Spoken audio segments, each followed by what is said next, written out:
You just moved to San Francisco? And not San Francisco, the Bay Area. We're in Brentwood by Walnut Creek. Really? So what moved you over there? It's kind of a sad story to bring it down, but really? my wife's the only child. Yeah. And she's got a cousin who's an only child. And her cousin, her husband, went in for like a routine surgery, like a benign tumor. And they cut an artery. What? And he wasn't at a hospital, he was at like a same day surgery center. So they didn't have enough blood to get back. So he went in a coma and the brain lost too much blood and he died. So they're suing the shit out of the hospital. But so now she's a single mom with 4 kids. Before it was a husband and wife. Yeah. And it's crazy. She was the breadwinner because she's the dean of a university. The husband was the football coach, the swim coach, the made dinner. The roles were reversed. He was still doing the manly things. So I told my wife, I said, you know, I said, we can move if you want to, if you feel like she need help and support. I said, we can move. I said, I can live anywhere. I'm a comedian. And she's like, you serious? I said, yeah. So we moved like a mile down from her now. It's just so they got, my wife's there, I'm there now. And that's kind of crazy. It's kind of exciting to move. It is. We just drove the U-Haul across country. I saw that. I was following you. Yeah. I thought for some reason, I thought you were moving your friend out. No, he just helped me drive. That's my road manager. Yeah. He just helped me drive. That's fucking crazy. Yeah. So did you get to look for a new house? And we had it built. We built the house. Really? Mm-hmm. So it's just that's kind of funny shit. Yeah, that's what I said. Everyone's like, why'd you drive a U-Haul? I was like, I never drove the 80. Yeah. You know, there's only certain people you could drive that with. I go, my road manager, I can do it with. My wife, we would be divorced. I already know. I was like this. We wouldn't have made it. And he likes to drive. So he was just on the phone because he's a painter on the side. So he's just handling painting deals, talking. I was like, you want me to drive? Really? He goes, I'm good. It was 30, I think it was 35 hours of drive time. And I bet you he did 28. I did about 7. Oh, I just was with my kids in the car the other night. My wife was drunk, which never happens. And I'm sober. I'm not drinking this month. Mm-hmm.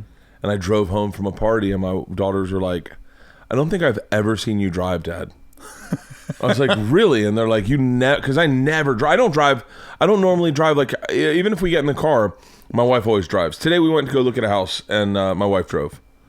Yeah. And I was like, but it's just a natural, I think it's one of those things, probably like your wife's cousin. I don't know. It's just the way our relationship fell into. Mm-hmm. Is that my wife's a driver. She likes being in control. Well, I suck. I'm a terrible driver. Really? I hit something on the way in the U-Haul. Did you really? I hit an AutoZone sign.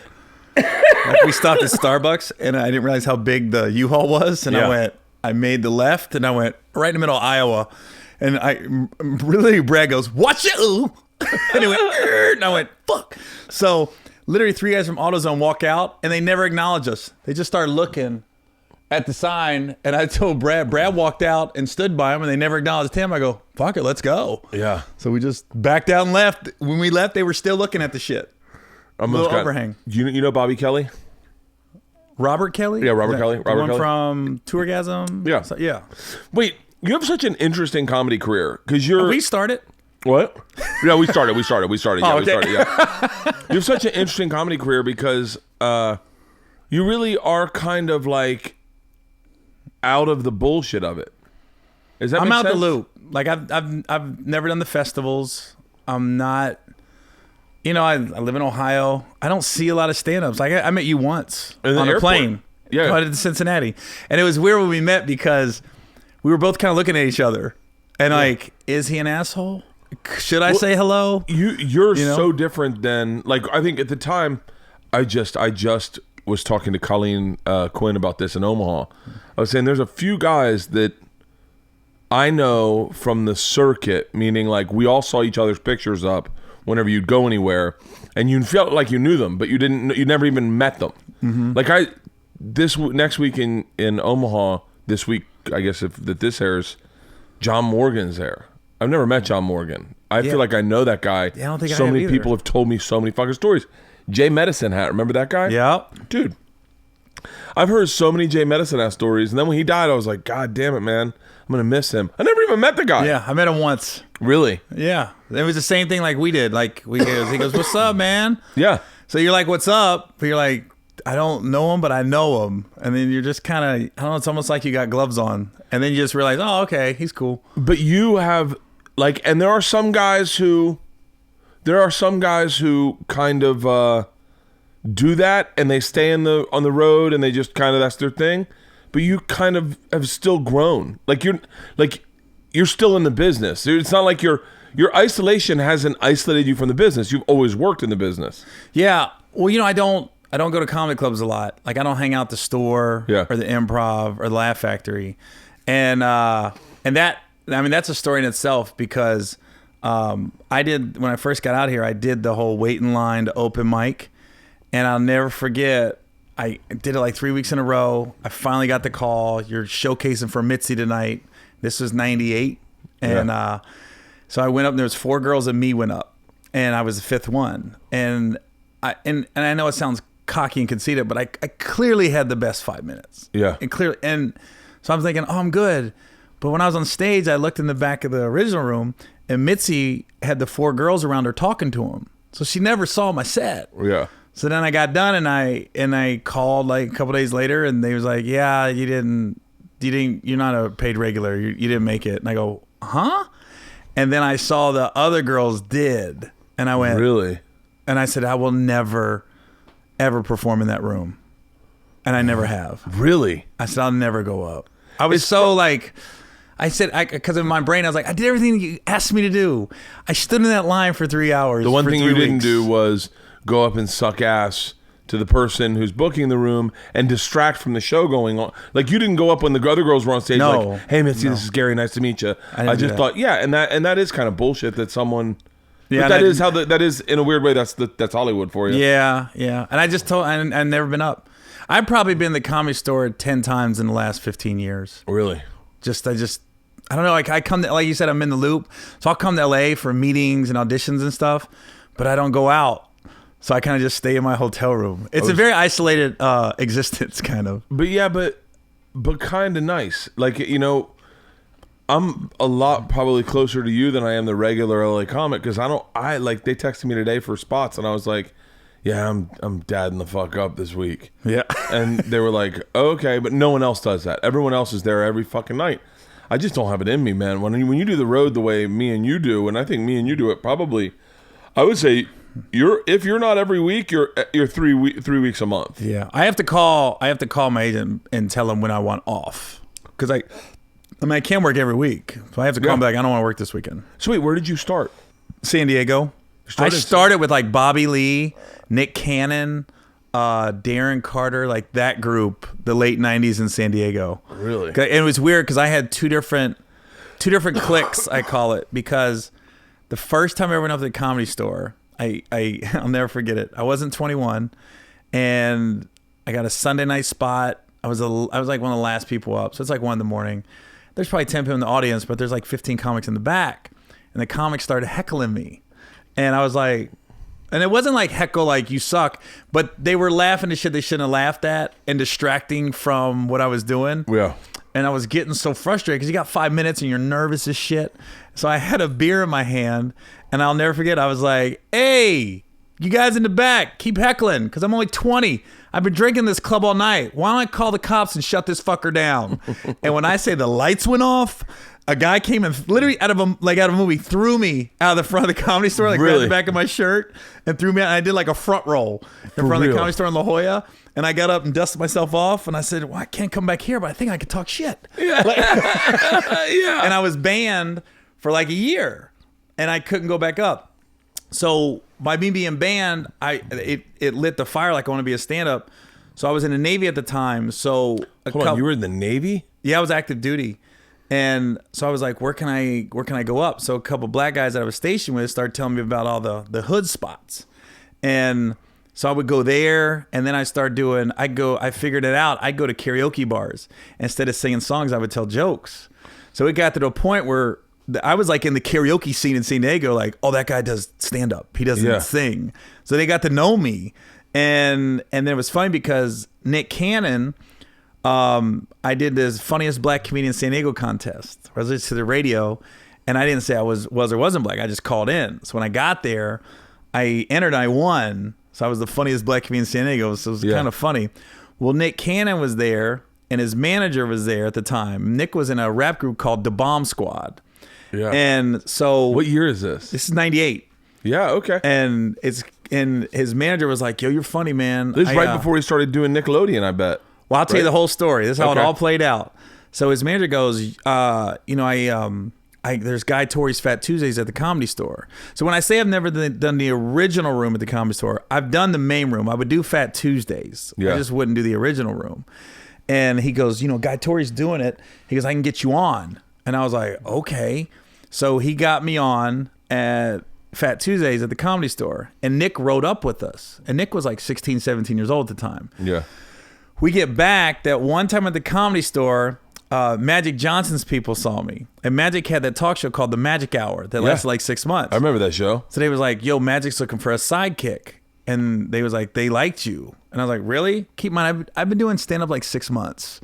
I didn't have a lot of material. Yeah. And ended up, I think Craig Shoemaker became his sidekick on the show. Yeah.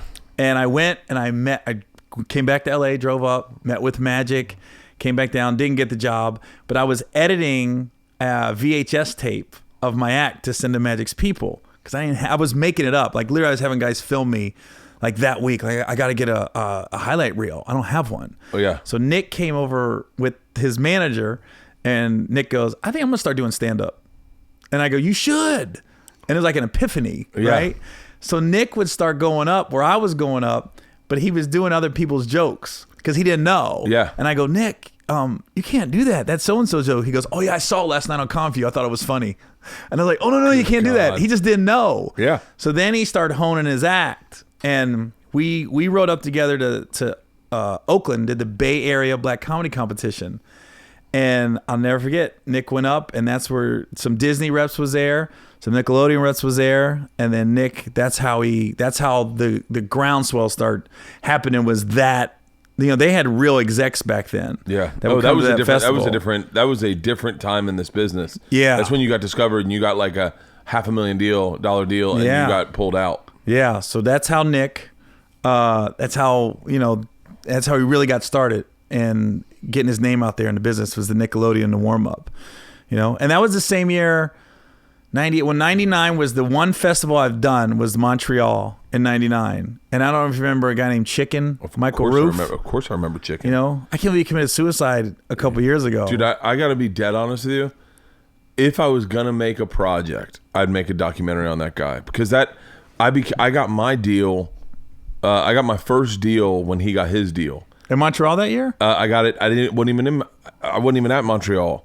I got a deal through Overbrook, who had a who had a deal with Nick Cannon at the time. Yeah. And I had a deal where that's the only reason I ever knew who Nick Cannon was that he had a deal at Overbrook when I had a deal at Overbrook. And David talked to him and was like, we got this kid Nick Cannon. He's like the next Will Smith. He's like good looking. He's hilarious. Mm-hmm. And so, but Chicken got his deal. Chicken got like a fat deal. Off Montreal. And he could not do stand-up. I was there. I saw it all go down. It's crazy. Like I saw the Nick Cannon shit happen. Not happen, but I saw the execs in the way they looked. Yeah. They give you a look and they act like you're not around. You're just quiet in the room. They beeline it to the guy. And with Chicken was in Montreal, same I did New Faces and bombed the bomb of bombs. Really? It was brutal. It was. Let me tell you about my Montreal experience, and we'll get into Chicken in a second, but. I did New Faces, and I was the first guy on the first show of the festival. So I go up, it's like 6 p.m. It's daylight out. We're in this place called Club Soda. I've been there. I performed there. And I looked in the audience, and it was really old and really white. And, I'm kind of an urban guy. Have you always been urban? No, well, it was, I had to. Like I always say, I'm not pandering to my audience, but I'm playing to them. Because if I'm doing Showtime at the Apollo, I'm not talking about Garth Brooks. Yeah. And if I'm doing the West Virginia State Fair, I'm not talking about Lil Wayne. So I'm not pandering, but I'm making sure my material relates to that audience. It's the same thing I do. I read the audience. Now it's a little different than when I first started, but yeah. Yeah, when you're young, I mean, so I go up and Dom Herrera was hosting, and Dom didn't get a lot of laughs either. And I go, wow, they're not really laughing at Dom. And I was looking at Dom like, almost a god, like, I'm good. And then I went up there, and I was with CA at the time, and my agents at CA was like, I literally told them 5 minutes before on stage, I go, I'm going to switch my act up. I go, they're not going to get my jokes. Like, this isn't the audience. They go, no. You do the 5 minutes you've been working on. You trust us. We got TV execs here. You're just trying to get your point of view across. Don't worry about the laughter. When Don brought me up, I don't think anybody clapped. I didn't get a smile, a chuckle. I didn't get shit for 5 minutes. And I was like, an hour, you can kind of get it. 5 minutes? Yeah.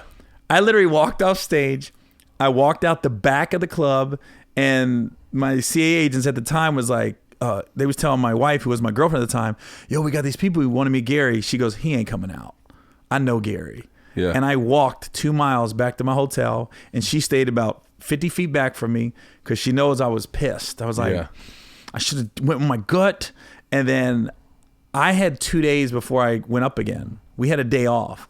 I didn't leave my room because I literally thought everyone would be like, that's the guy. Oh. That's the guy that bombed. Dude, I've had that. That's the guy. I've had that. So I stayed in my room, come back 2 days later, and so I got a new set written out. I'm ready to go. I know Montreal. I've been watching the news. I got some shit on the city. Yeah. And come to find out, everybody bombed. Oh, yeah. All 8 new faces was like, that fucking crowd. And I go, what? What happened? I didn't know it. They said, dude, we all bombed. And I went, oh. So now the second night was better. It's not like I killed, but it was average. And then Guy Torrey missed his flight. And they said, hey, can you stay an extra day to do the urban night? And I go, fuck yeah, I can. Like, that was my audience. Yeah. So I went up urban night, and that's where I got to deal with Quincy Jones out of Montreal. Quincy came up to me afterwards and just said, you're funny. And I was like, great. Get a phone call a week later. Said, Quincy wants to meet with you. So I go to his house. We meet, and he says, I saw all 4 of your sets. Oh, my God. You're like, I go, what? No, there's another white guy. We all look alike. Right. So this is what he said. He goes, I saw you bomb.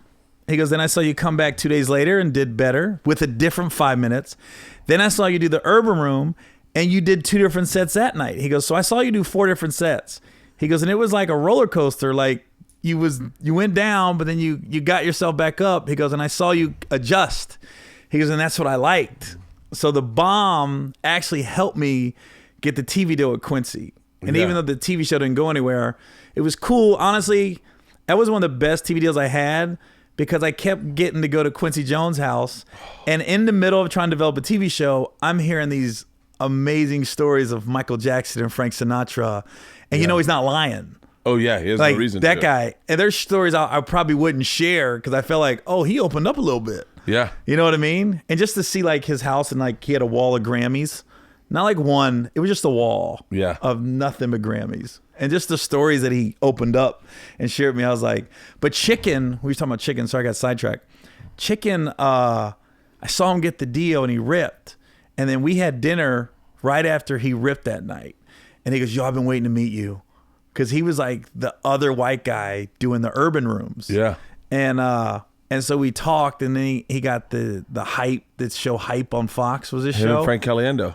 And Shema Tosh was on that. She was a San Diego comedian that came up with me and Bobby Lee. So she was on the show, and then we got Triple X.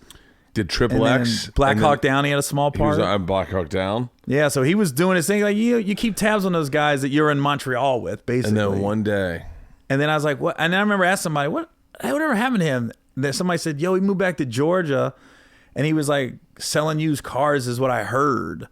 And I was like, really? No, he was from Florida. He was from Florida. Yeah, but he was from like Dunellen, or he was from not a bad. I say bad, but I grew up in Florida, and so it's like parts of Ohio. There's parts of Ohio where you're like, oh, this is not really Ohio. This is more Kentucky. Yeah, and you're like, oh, that's. But he was from Florida, and I guess he was going back on the road. He was starting to go back. He was starting to go back on the road, and was just like, fuck this, and hung himself. Right? Yeah, in the woods. I don't know, behind an elementary school or some shit, man. I was like, so many of us. Chicken was for anyone listening, Chicken was such a pivotal part of this business because he represented the iceberg in the ocean that the industry ran into, and they gave him like a big deal. I think it was like $750,000, and his show didn't go anywhere. And that's when there was a plethora of channels. What was happening? A lot of things were happening at that time. There was a ton of channels, so there was like a ton of different networks. And they created. I put too much weight on this, but they created a camera called the GL1 and the XLR2. Canon did. I think those are the two exact names. I'm not certain, and what they could do is they could record film video on DV tapes. So all of a sudden, making television became extremely inexpensive. If you bought these two cameras, the XLR1 was like $5,000, and the GL2 was like $1,200. So networks were buying them? Production companies were. Production companies were buying. And so production companies were shooting stuff on them, and it looked like television. And it's, by the way, it's television that you know today. Is that same format. And as soon as that happened, it changed the game. And that's when reality was blowing up. And Chicken was the last guy, the last one that everyone goes, oh, they used to say he ruined the deal. Because after Chicken, they didn't give any more deals because it flopped. He wasn't ready, you think? For that? I saw him, not to talk ill of the dead, but I was with Reno Collier. Remember Reno? Yeah. I was with Reno Collier at the Laugh Factory. Reno was friends with Chicken. And he went up to do a set in front of a packed house, all industry there to see him. Chicken did. Yeah, Chicken did. Anthony Clark had come over to see him. Anthony Clark was sitting on the top. Right. And man, it was... Brutal? Really uncomfortable. Like, it was a clear...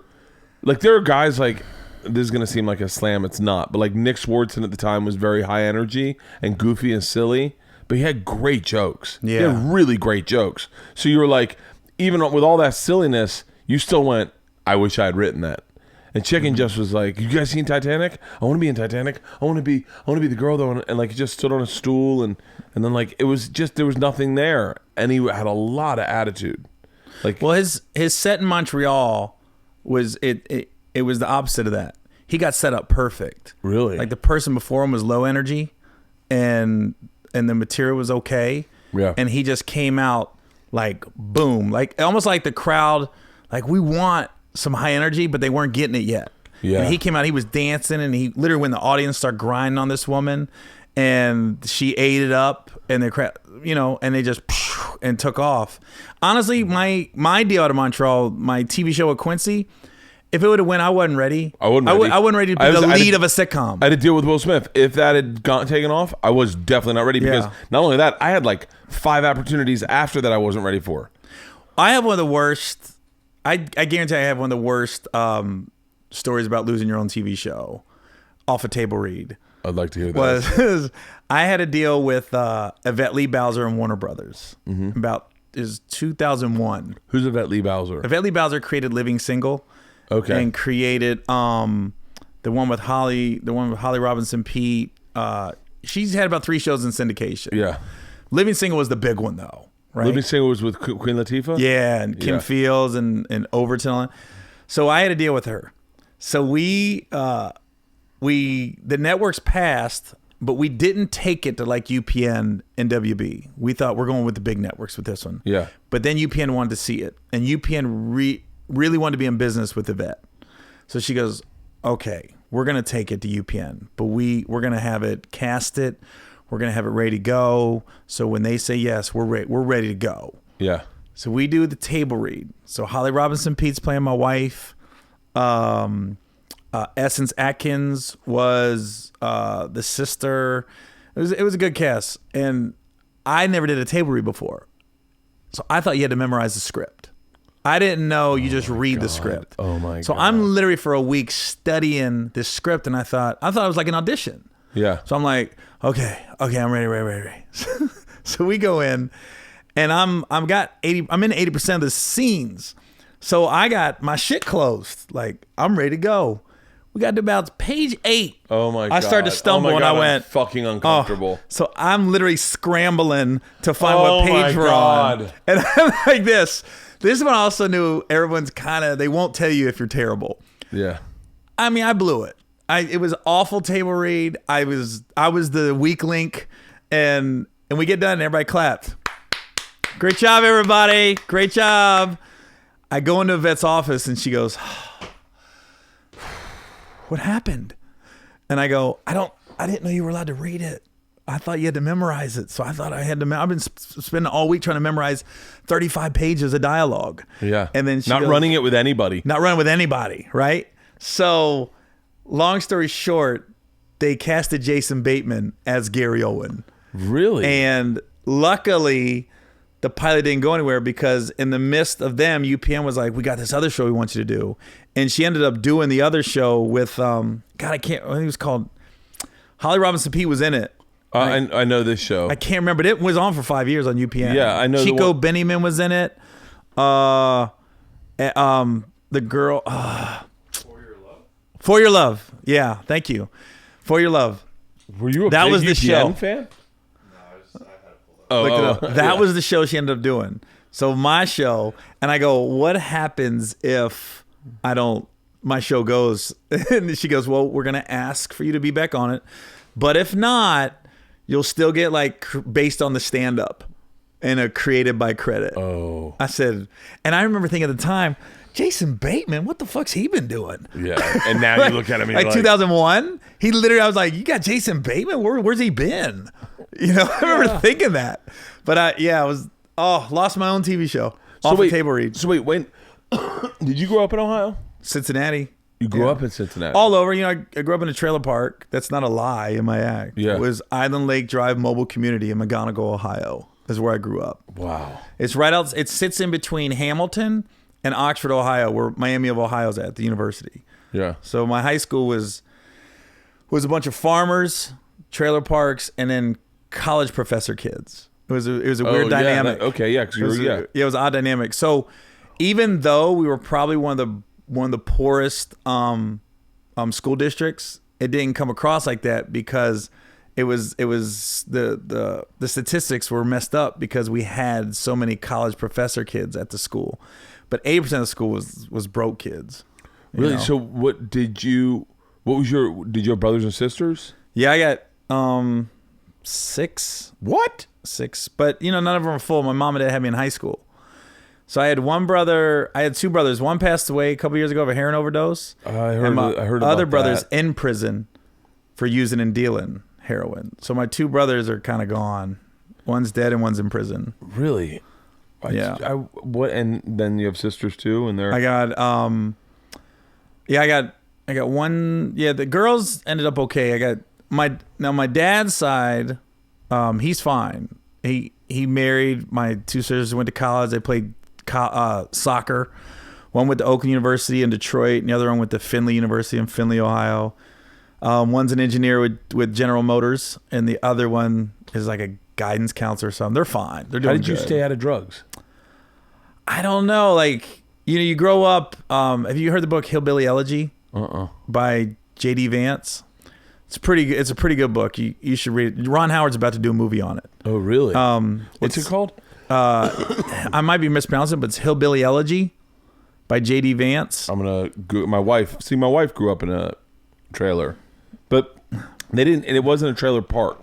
Like, she grew up poor and rural, so it was just They put the trailer on land. Yeah, some land. and so it was a house. Yeah, but when you went there, you're like, oh, this is a trailer. Yeah. They tried to put a front porch on it. Yeah, and you're like, little garden. Yeah. Oh, and you add it onto your trailer. Okay, that's fine. No, but this is a trailer. We got that, right?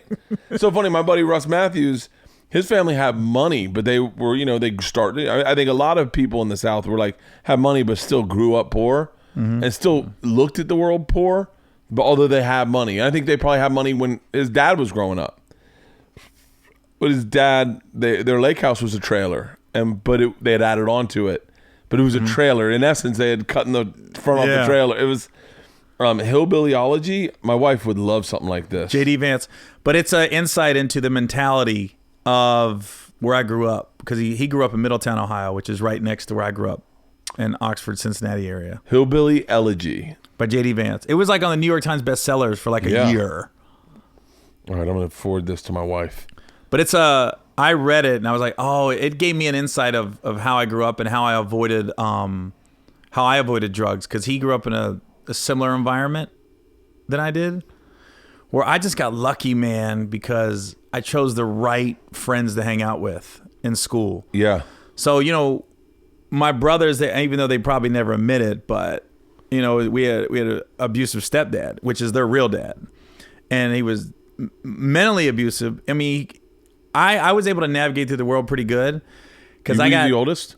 Yeah, I was a stepson too. Yeah. So I was early on. I got hit a couple times and saw the anger, and I went, okay, I gotta figure this out so I don't get beat up. So I was like, I figured it out. I figured out how to navigate around him to not trigger him to go off. You know, because there was a Christmas morning that is awful. So I'm 10. My brother's 2, the one that passed away. So he wakes me up and says, Gary, Santa Claus came. So I go, okay. So we get up out of bed and there's presents under the tree. I said, okay, we can't open the presents yet, but we can get in the stockings. So he's like, okay. So he's 2. We don't know. So he's got his stocking out. He's playing. And I got my stocking down, and there was these old NFL sticker books, and I had some NFL stickers was in my stocking. So I'm just putting the stickers in my sticker book. And my stepdad wakes up and he comes over and just open hand, doesn't say nothing, just smacks me off this bar stool. Bam! And I fly off. And he goes, you fucking ruined Christmas. So I run to my room and I'm crying. I got this fucking red mark on my cheek. So I'm lost. I don't know what I did. Yeah. So my mom, about 30 minutes later, goes, Gary, you can come out. Rod's not mad anymore. So I come back out, and now my little sister's there, my brother's there. It looks like a normal Christmas, like it never happened. And he goes, you know I did that, right? And I went, yeah. I got no fucking clue why you did it. Yeah. Right? Well, come to find out, he didn't get to see his son's face when he saw the presents under the tree. And I was like, well, he woke me up, you know? But that was his reason for smacking me and ruining Christmas, was he didn't get to see his son's face. And my thing was, when my brother woke me up, I was thinking I wanted to let them sleep, my mom and stepdad, because I figured they were up putting these gifts out, acting like Santa Claus is coming. You know, I hope you don't have any like 8-year-olds. I'm ruining Christmas. No, right now. My daughters just found out, and they're fucking 14 and 12. Oh, we have ruined my kids. Yeah. So that was from that 10 years old. I was like, okay, I know what triggers him, and then, so I was like, I was able to navigate around What getting a hit. shitty way to be a kid, though. Yeah, there was a lot of instances where he was, he just did a lot of irrational behavior, I call it. Like I could go on and on. But the thing about it is, they say all good comedy comes from pain, and your comedy is your defense mechanism. That's our Superman cape. Yeah. And I never looked at it like that. I thought, I'm just funny. I didn't go through anything.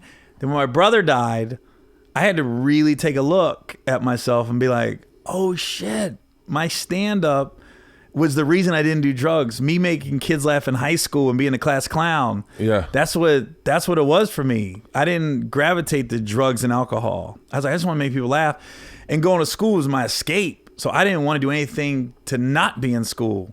The reason I played sports was I sucked. I sucked at football, wrestling, baseball. I was pretty much terrible in everything. I was good enough to make the team, but not really make an impact on the team. Yeah. So maybe I didn't suck. Maybe I was average. But I just did it so I didn't have to come home, you know? And I was like, okay, anything to keep me out of the trailer and him, because it was like a dark... Did he drink? play. Yeah, he drank. But he was in a good mood when he drank. I think the drinking took his pain away, and he was a nice guy when he drank. It was the and opposite. then when he didn't drink, he was nasty. Sober. Oh, he was a, and his thing was, you don't know what rough is. Like, and I'm sure your childhood was rougher than mine. I have no doubt.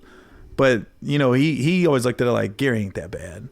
Did your mom and him stay married? They're still together. She'll never leave him. Really? I've offered numerous times. I said, how are you and him now?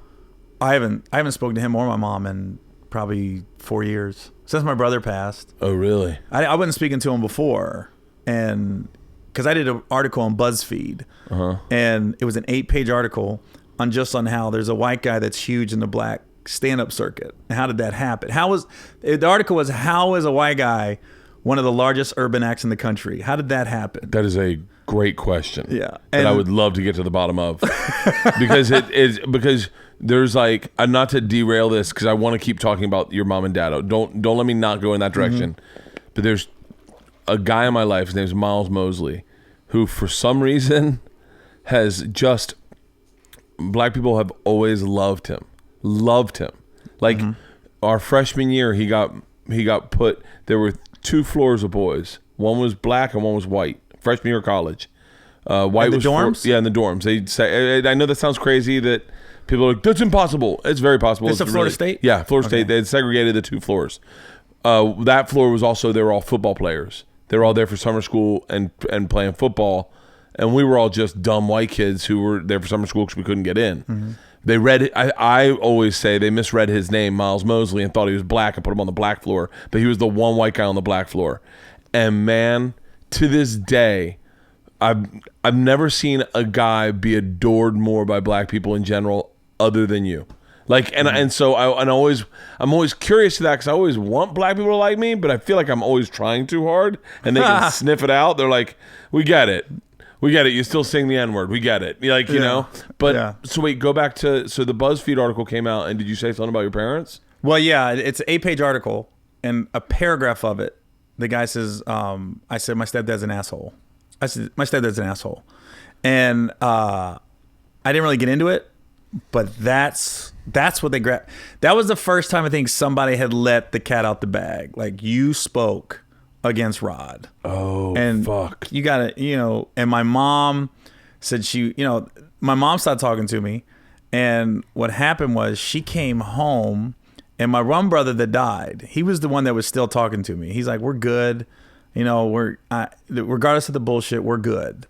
And my other brother, the one that's in prison, now he came at me like, how dare you embarrass mom and this family and everything. And you're like, and my mom, trailer park. Right. That's why I said, and your stepdad was in prison. How did I embarrass the family? I'm employed. Yeah. And then he said, my mom, I guess, came home and had said, I can't believe I gave birth to this monster, talking about me, and said, I want all his pictures taken down in the house, and he is dead to me. Dude, that's redneck elegy right there. Right. Because that's what happened to my wife.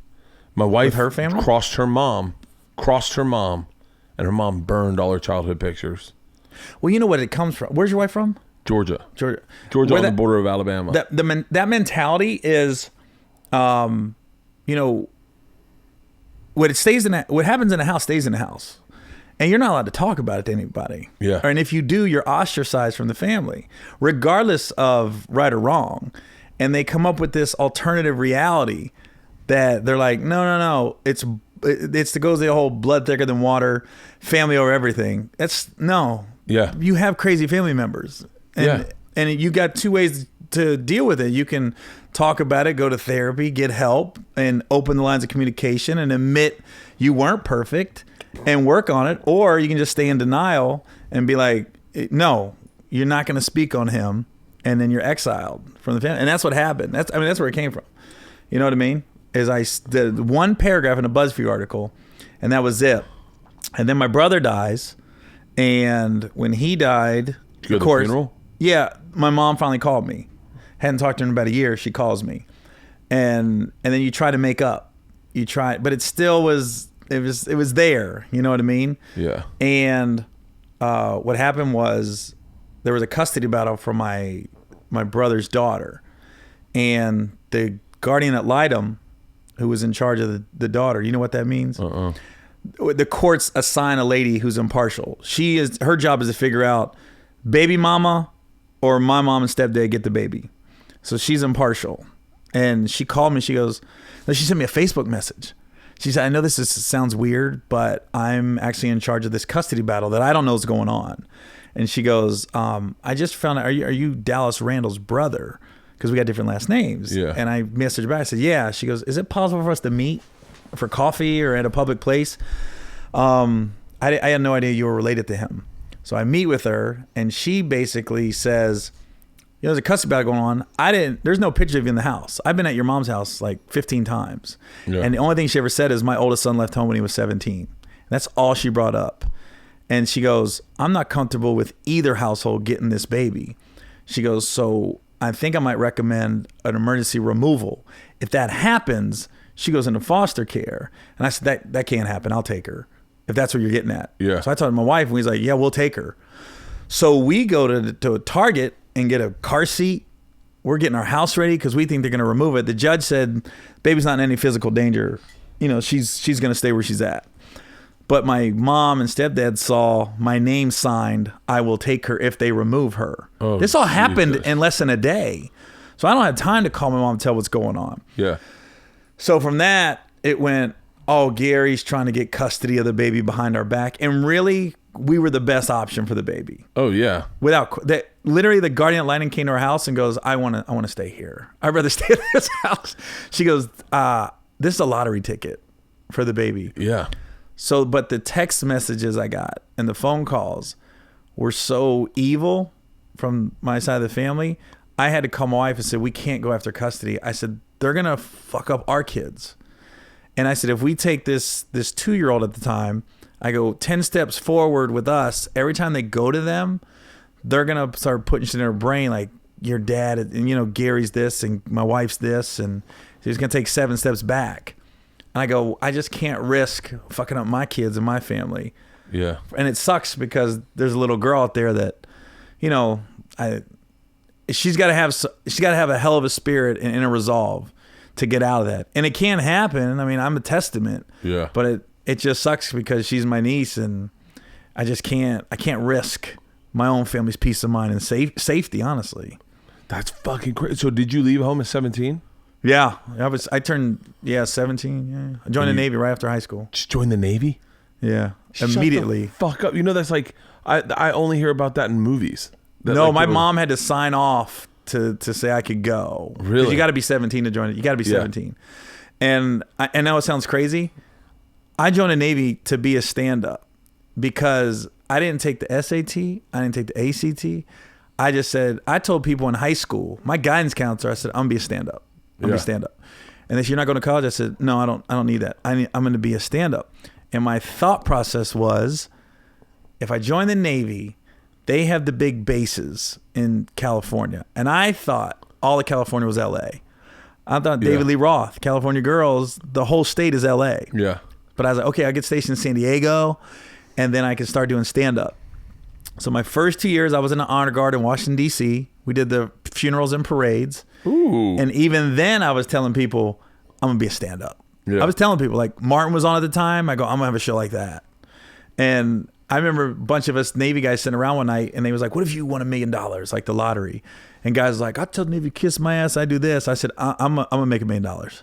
Yeah. Guys, they go, how the fuck are you going to do that? I go, stand up. I'm going to make $1 million. Like, it was like, there wasn't a doubt. Yeah. And then my first day in San Diego, I finally get out here. So I'm in the honor guard for 2 years. I go to the police academy because I was a cop, a military cop. I went to the police academy in San Antonio, Texas. I get out to San Diego. So I'm active duty military, but I'm doing stand up on the side. So I call this place called the Comic Castle in San Diego. And I say, hey, you guys got open mic? He goes, hold on, let me check. And I go, huh? So he gets on the phone 5 minutes later. He goes, I can't find him. And I go, what do you mean you can't find him? He goes, I can't find, who's he with? I called a comic book store. This dude was looking for a superhero named Open Mike. Oh my God. And I'm lost. I'm like this. What are you talking about? And then he goes, What's are you talking about? What's he do? Right. He goes, I can't find him on the Hall of Justice or nothing. Yeah. And then, so he tells me, he goes, man, no, this is a comic book store. So then he gives me the number to the comedy store in La Jolla. And then I called, and that's what happened when I got thrown out. Like a week, you know, it took me like 2 weeks to get on stage calling because Sunday nights was open mic. But that's where I saw Bobby Lee and Darren Carter my first night up. And that's why I said when I started doing stand-up, I was two different worlds. I had the urban side where I would do the black rooms and the karaoke spots and shit. But then I'd still sit in the back of the comedy store. I just pay admission and watch these guys. Oh, yeah. And then I had to go back after I got banned for a year. Mm-hmm. I went back and finally begged. I said, hey, I've been doing stand-up, and I know all your guys now, and I think they can vouch for me. I said, I fucked up. I shouldn't have did that. I said, but I'm sorry. And the guy that was running the comedy store at the time I think his name was Fred. He had the crutches. He didn't walk right. He like won the $100,000 on America's Funniest Home Videos.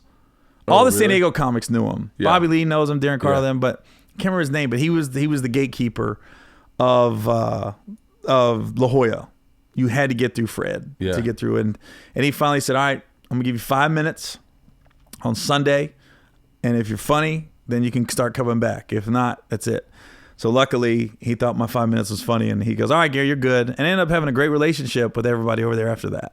Wow. So wait, how did you get out of the Navy? I don't know anything about military service at all. Well, when I got to San Diego, I had 4 years left on my enlistment.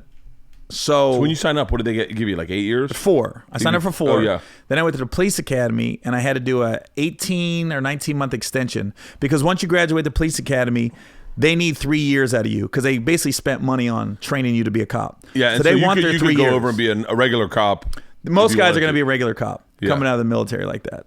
And so I still had, when I got to San Diego, I still had at least 3 years of active duty service left. But I'm doing stand-up on the side while I'm there. And I finally went up to LA. I found out where they were having BET Comic View auditions. So at this time, I'm usually getting off work at about 4, and I'm driving to LA to do like 5 minutes anywhere I could. A Comedy Act Theater, Mavericks Flat, any hole in the wall bars. I look back at that. I look back at that time in my life and go, "What? I couldn't do it now." Well, you're older now. I know, but like I look back at that and go, "What was wrong with me?" See, I'm different, Bert. Oh, I miss it. I don't miss that. I miss the adrenaline rush of calling the club and be like, "Yeah, you got 5 minutes, Gary." What? I'm on the list? It was like, holy shit. And I used to lie.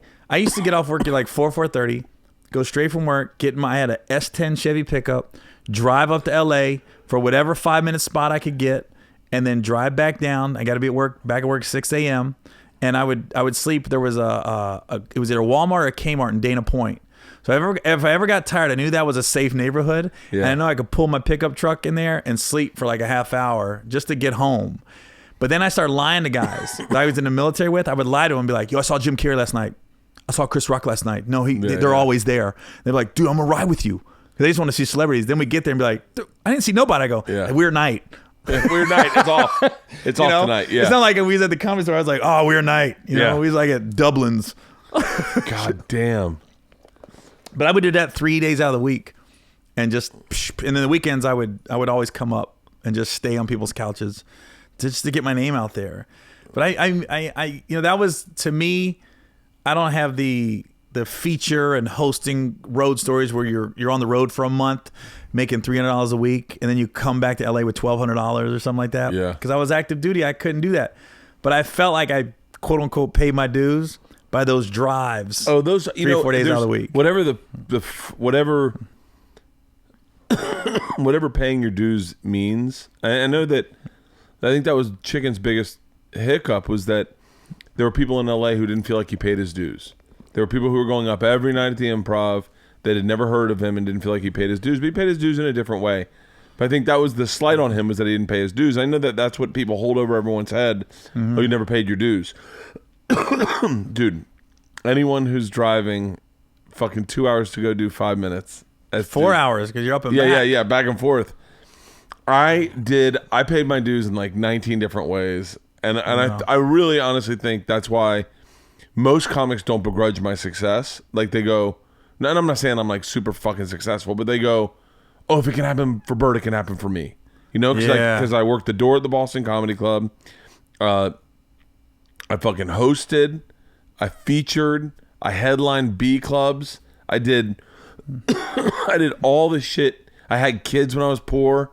Like all the shit that is supposed to, that happens to comics, and then people go, "Oh, that guy's a failure." That all happened to me. And then I had a TV show. I got fired from it. Had to start all over from scratch. Like 3 times that happened to me. Yeah. And so I think most people are like, "Oh, I'm glad that." I think they go. People always like to be able to judge themselves. Like, so I just read this article about this woman saying, they said Nora Ephron, the big, she did like, I don't know who she has, to be dead honest with you, but I know the name. But she didn't get famous or start working until she was 51. And then people are going, oh, I'm 41. That makes sense for me. Yeah. I think people like those stories. I know I do. Who doesn't? Gene Hackman didn't get famous until he was 51. What, Morgan Freeman didn't get a leading role till he was like 50. Oh my God. Lean on me. That is the second time we've had that conversation. And the other time was when Finesse Mitchell said the same thing. I said Gene Hackman. He said Morgan Freeman. Oh, yeah, I'm a black comic. Yeah. So wait, so how did that start? Oh, the blacks thing? But no, but more so, like I can see a natural progression to working urban rooms. This is what I always say. You don't, as a stand-up, you don't choose your audience; they choose you. The bookers. Yeah, but my breaks. You gotta realize my breaks. It was all black shit. It was BET's Comic View. Every movie I've been in had a black lead actor. Yeah. Every TV show I was on, it was a black sitcom. But how does that start? Like, so you go and do open mics. And you're just doing regular open mics. But I'm doing I'm doing all the urban open mics. I'm not. See, in New York, there wasn't a huge difference. There was one night in New York. LA was different. I never did New York. In New York, there were urban rooms in New York that you'd have to seek out. But like the Boston Comedy Club was predominantly urban every night you went up. And so like I remember doing an urban night. What was it, like Mo Better Mondays? At the Improv. Yeah, D-Ray was running it. Yeah. And I remember going up there and not noticing a huge difference between that and New York, and just doing the same material I did normally, but then realizing, oh, this audience is very different than the New York audience. Yeah. Like you could get by with anything, taxi cab, like anything that just happened to all of us. Yeah. Dude, I got to be honest with you. It's a big change in the way I started doing stand-up was around that time. I've oversaid this, but like, I went up and I did like just a regular show, and then I was just honest. I remember the joke that got laughs that night was You're talking about the D-Ray room, the urban D-Ray room. I went up and I told a joke about Queer Eye for the Straight Guy and how they it looked like a Duran Duran reunion band, and it got nothing. And I went, oh, I forgot the room I was in, and then it got a laugh, and I went, oh, there's more of you in here than I thought. And then it got a bigger laugh. I go, oh, you guys are sitting in the back too? And it got a big laugh. And then I just went into like regular material, but I kept going back to anything failed, fucking with the audience. And that was just that's a New York thing, in that if you just kept it real, and it was fine. But to go from like open mic to like I will have said this in the intro. But you are literally one of the biggest acts in the country, but more so one of the biggest urban acts. But by and far, the largest white comedian to ever perform in front of black people, ever. Yeah. No one will get that opportunity. It will never happen again. It is an anomaly. It is an anomaly that every comic respects, notices, and is like, but how? Like, how does that fucking happen? I know. How does it happen on the road aspect? Like when you go and do Richmond for the first time, how do black people find you? Yeah. And then when you and more importantly, how does it happen with you? Like, do you that's impossible for Daniel Tosh. That would never happen for Daniel Tosh because he just didn't know that many black people. Yeah. But like, did you grow up knowing black people? No. I mean, obviously you know black people, but I don't even, man. I remember watching Def Jam and saying that's the reaction I want when I do. Before I'd ever told a joke, I remember I would watch stand up and I would go, I'm funnier than him, or I'm funnier than her, and then I'd see guys that were good and I go, oh, that guy's good. Yeah, you know. And I had never been on stage yet, and then I remember seeing Def Jam. Like I just knew. Like stand up's the only thing in the world that people do that with. They never do that with basketball, with track and field. Yeah. Like I remember I was a junior in high school and you know, I don't know, this sense of like calm came over me because I'm in this chaotic household, got this abusive stepdad, and I remember thinking, I'm gonna be okay. I'm gonna be on TV. I'm gonna be a stand-up. That's like, fucking like crazy. In me, like this sense of calm, like you're fine. Yeah. You're gonna be fine. You just gotta get out of the house. That's what I kept saying. I just gotta get out of high school and I gotta get out of the house. And the Navy said, we can get you out of here next week. I was like, in. Yeah. I can get to California? And so Eventually, in the Navy, did you hang out with just whoever? Everybody. Like it wasn't just black dudes. No, everybody. I think people assume you grew up with black guys. No. You only hung out If you with see black my high school, everybody's like, "You went there?" It is FFA. It's Future Farmers of America. Yeah. It's 4-H. It's I just went to my high school last week to go to a high school football game. There's one black guy on the team. There's one black guy, and he moved into the district. He didn't grow up there. Yeah. And they got him playing everything. Yeah. That kid is the wide receiver, the running back. I think he threw the ball to himself at one point. But I saw Def Jam and I go, that's the reaction I want. Yeah. So maybe in a subconscious way, my stand-up was always going to head that way, to do racial humor. But, I got on Comic View, and then, I can't explain it either, man. It's just I can only say like the TV appearances I had was Def Jam, was Showtime at the Apollo, was BET's Comic View. Comedy Central has always said no. I've never been on Comedy Central. HBO's always said no. Netflix has always said no. But for whatever reason, Showtime's always, the last 5-6 years, always said, yeah, you can do it. Yeah. And I don't know. I can't. When I go to cities, I'm doing all the urban radio stations. I wish you. But when you first started headlining, that first round of offers where you start going on the road, did they know you were going to sell urban? Because my first round was me hosting Comic View, and it was like I was the first white. They say host, but I'm the first on-air personality on that network. Yeah, and so. That's when I started getting offers, and I wasn't getting improvs. I was getting, they call it the Chitlin Circuit, but I was getting the black rooms, the Virginia House of Comedy, the what is it? I do the comedy houses in Columbia and Augusta. I do the one Savannah. in Baltimore. The Baltimore Comedy Festival. Yeah. Oh, that's one of my biggest markets. Yeah. That one. Oh my God. Cleveland Improv. Cleveland Improv. Houston Improv. Yeah. I do 2 weeks there. I'm doing 2 weeks there in 2 weeks. Really? I was like, I don't want to do 18 shows in one weekend, so I'll do back-to-back weekends instead. Now, do you go home?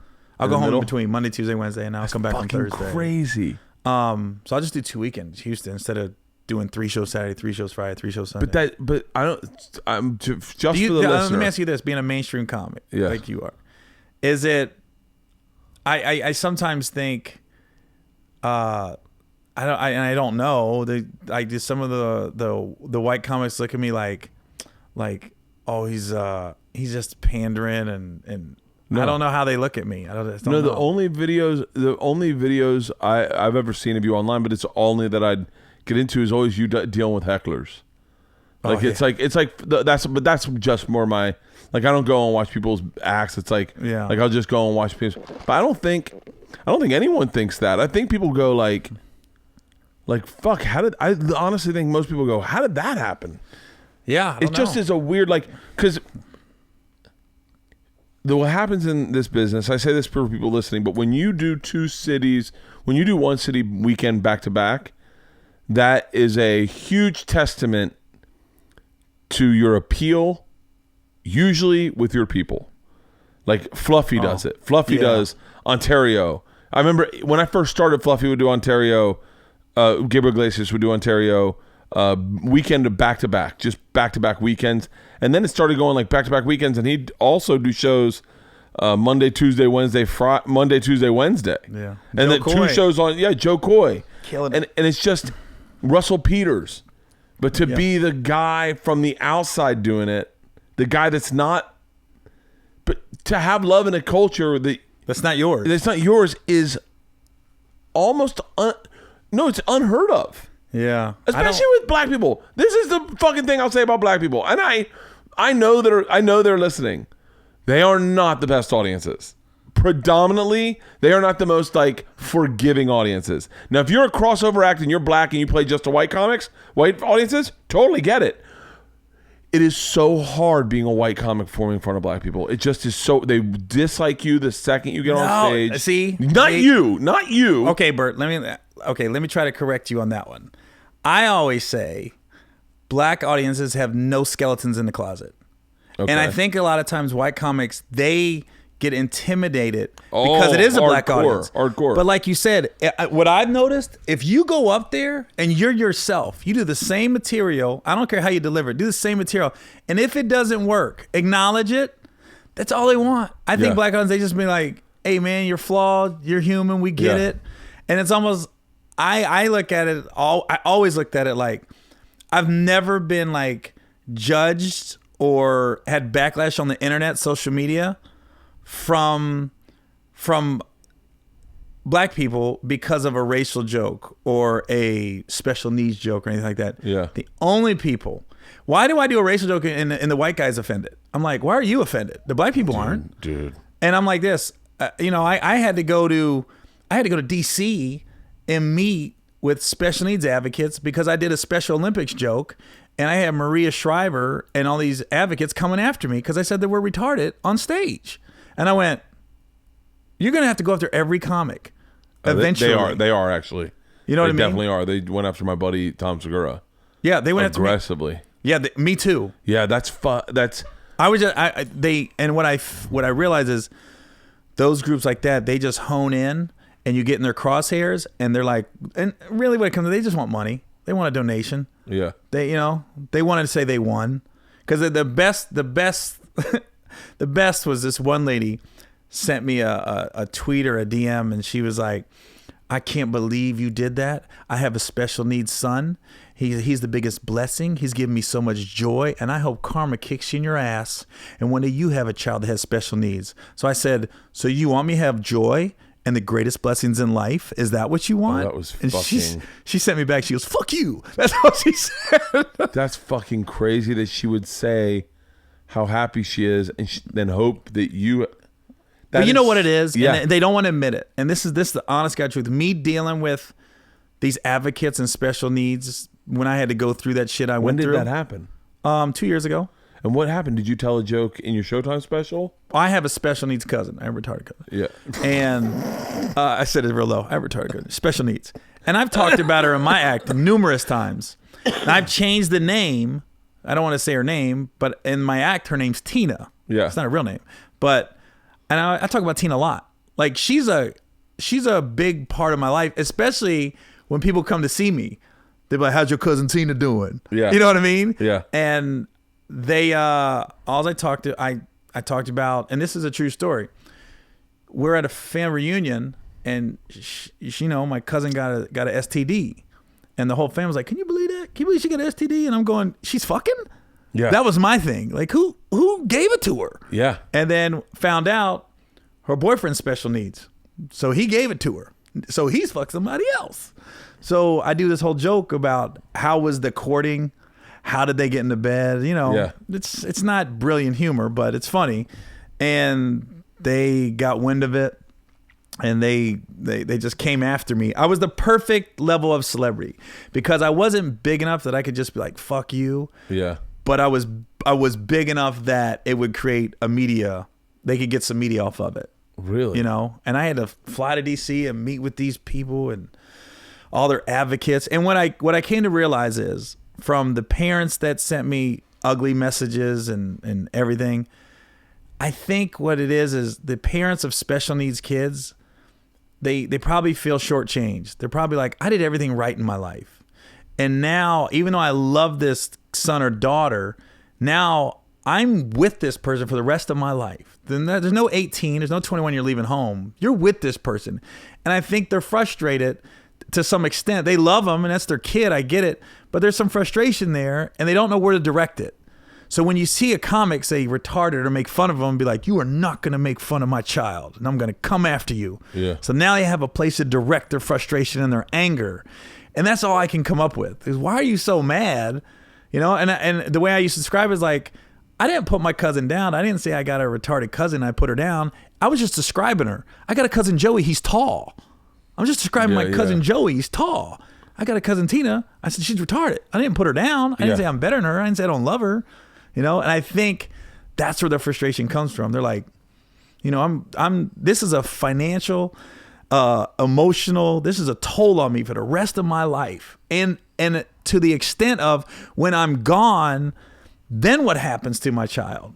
That's a toll. Like, that's a bigger toll. Like, if I pass away, then my child's really, really out there on their own. It's gotta be. I mean, I'm fucking. My kids are. I can't imagine what they're gonna do when I'm not here. And I guess my kids are what you'd say are fucking just average kids. And I can't imagine that they're gonna ever get fucking jobs. Yeah, but they will. But I know, but they'll work it out. I don't even know about Isla, but yeah, I mean, I guess I was in an all black Cubs with Riddles in Chicago. Chicago, yeah. And someone said recently? No, this is a long time ago. And someone said this is just how I went through that period of like that. Someone said I was bombing. It was predominantly black and like old school Italian. And someone yells from the back, "Tell a retard joke." And I just didn't have one. I didn't have any. Like, trust me, I'm being very candid. If I had any joke to get out of that fucking situation, I would have told it in a fucking heartbeat. And I didn't have one. And then I just said to the audience, I said, you know what? I don't have any jokes like that. I have 2 kids, and they're very stressful, and they're very tough to deal with. And if you spent your night, your hard-earned money to come see me tonight, and you have a special needs kid, I wouldn't want to ruin that night for you, so, right? I think a lot of people groan or whatever. I get off stage, and there's this fucking Italian guy that is maybe 6'6", fucking 300 pounds, and he's waiting for me in the back. And I'm like, oh my God. And his wife comes up, and she goes, "My husband only talks angry. He's not angry. I just want you to know." And I was like, okay. And I walked back, and he's like, "We just got a kid. He's special needs. Let me tell you something. If you had made a joke about him, I would have ripped your fucking head off." And I went, note to self, never tell a fucking joke. I was like, okay. And that just set precedence for that. I was like, I'll never tell a joke like that. But then there was I saw Tosh had a joke about like, about the Special Olympics just destroying it. Yeah. And that's why I think that Italian guy, he doesn't know where to direct his anger. And they feel like what I realized when I met those advocates, I think they feel like we're protecting them because they always say they can't protect themselves. And my argument with them was, you guys keep telling them they're less than. I don't. I said, I can talk about my cousin Tina because I see her as she's part of my family. Yeah. I go, so stop telling them that they're defenseless. Stop telling them they can't defend themselves. I go, clearly they can. I'm sitting here talking to them. It's one of those, like, it's just, I don't know. I there's definitely words I've tried to take out of my language, but then they're not gone forever. Like, even the N-word is one of them. Like, I don't say the N-word. I don't use the N-word. But last night I was singing it. Yeah. I'm running. I was jogging, listening to Killer Mike. Yeah. And I was listening to Killer Mike, and then I was listening to Damn It Feels Good to Be a Gangster. I put that on repeat, and it's a 10-minute mile. And I just sing it over and over again. I actually thought to myself, and I made a joke about this on my last special, saying, you can't say it, but I think you can sing it. I even said this, I think I said it to Big Boy from Outkast. And not everyone agrees with that. They don't think you can sing it. And I understand that. I totally understand that. What are you going to do? You're going to stop me from being in my car singing lyrics that are inspiring me and getting me pumped up to go work out? Like, I don't know. I don't know how to help you. I don't know what you're looking for. Are you looking for me to change all of a sudden? Like, and even the N word or the F word, faggot. Yeah. Like, I mean, like, all these words. It's not like I didn't ask to ever hear any of them. I wasn't born with hatred in my heart. It was a word that showed up and you heard, and then you're like, and now that word's on you. And it's like, and so it's, all I can say is I'll try harder to be better and not say words that offend people, but I can't promise anything. That's why I told those advocates when they met with me, they wanted me to put in writing. What? That I would never do a special needs or say that we're retarded again. And I said, I can't do that. I said, what I can do is promise I'll take your feelings into account if I ever do another joke. I said, my cousin might do something funny next week. Yeah. I'm not going to say I'm not going to talk about it. And what are you going to say? My cousin Tina. Well, I do a joke now where I go, after I met with the advocates, I was like, so now I immediately as soon as you met with them, you're like, this is gonna be a bit. Yeah. Like, oh, by the way, one girl called it. The one girl goes, I feel like you're gonna make fun of us. Like, no, not immediately. But like I said, I had to go back to my cousin, and I said, literally my cousin Tina, I go, what happened? And I go, I had to meet with these advocates because they said they were retarded, and I said, you're retarded. She goes, but I am. I said, no, you're not anymore. You're special needs. She goes, so I'm not. I thought I was retarded. I go, nope, you're special needs. So I said, she's goddamn confused now because she don't know what she is. Yeah, it's an interesting. It's interesting. It's like this. I think I can't remember exactly what Segura's bit was, but I think it was reflective. I think him and Stanhope had very similar bits at the time, and I remember Stanhope's bit a little clearer is that whatever the word that you ask us to say is, that's the word we're going to use as a joke, right? Like, and that's the word. It trickles down. Isla, my youngest daughter, my oldest daughter, Georgia. Isla and Georgia were watching Ace Ventura, and they're like, "Is he special needs?" And I was like, "What?" And they're like, "Special needs? Is he special needs?" And then Georgia goes, "You're special needs" to Isla, and I was like, "Hey, hold on, guys. Neither of us can. No one can say this." And then I was like, "Motherfucker!" So now special needs is the fucking word. Yeah. And it's like you can't stop it. Yeah, you can't control it. Yeah, I always say there's. So wait, what was the end? What was the end of it? You go out there, you meet with them, and then what it was they came at me so aggressively because I had the reality show coming out on BET. Oh, so they were like, we're gonna contact the sponsors. We're gonna contact McDonald's and all this other thing, and so that's why I had to meet with them, and it was. And BET's like, hey, you got... BET had my back. It was Buna Murray, the production company. They was the ones that was like, just meet with them. They go, look, we got your back. BET was like, we got your back, but just meet with them. And it honestly, it was a good meeting. It wasn't like it was unproductive, but the only thing that got me was I had literally these few special needs people trying to tell me how to tell my jokes. They literally one guy had a piece of paper.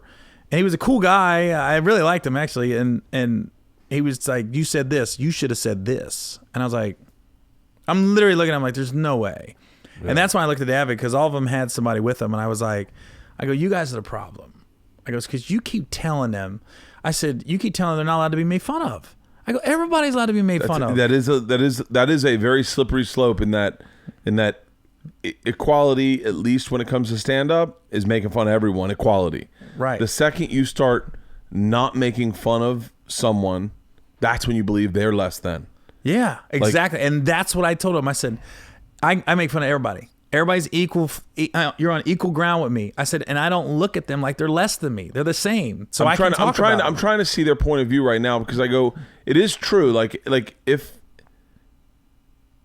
I went up on stage and I shit on women and shit on dudes and shit on mean shit. I'm not like women suck. Like, people have to realize, in a joke manner, like, made a joke about women. Like, I made a joke the other day about my wife going to Vietnam, and I was like, I sent her there so she could learn how to be a real wife. And everyone was like, whoa. I go, hold on, fuck off. Funny. It's a joke. It's kind of funny. Yeah, and so but it's like, shitting on them and just making light of using them as a joke. And then I just was like, but gays are off limits, guys. Gays are better than us. So everyone be like, wait, what the fuck? Like, everyone be like, hold on, wait, why?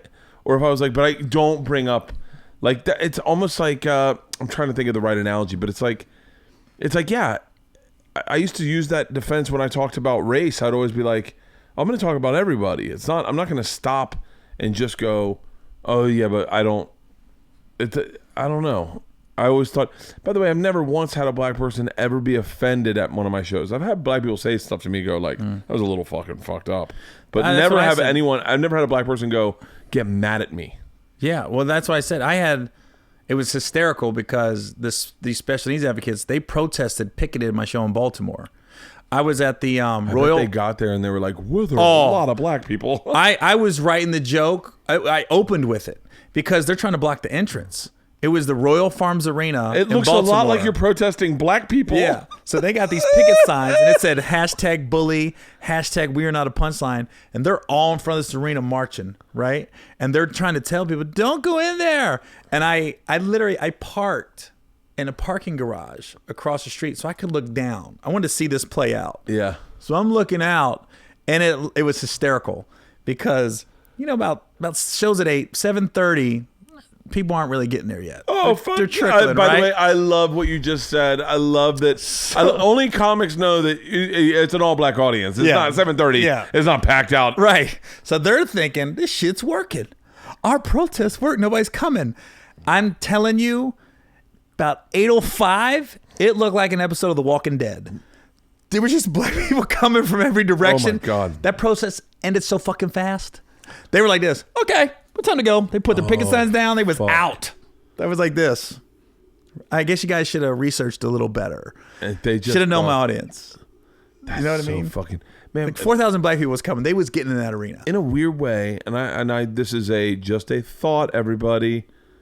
But it's like black people are a tad bit impervious to boycotts and because they've gone through so much shit. They just are like, huh? And if you're a white person getting offended in front of a black person, that's what I always think. Like the biggest thing that's been driving me nuts is white women, like white feminists, being called out for racism, and kind of like co-opting oppression.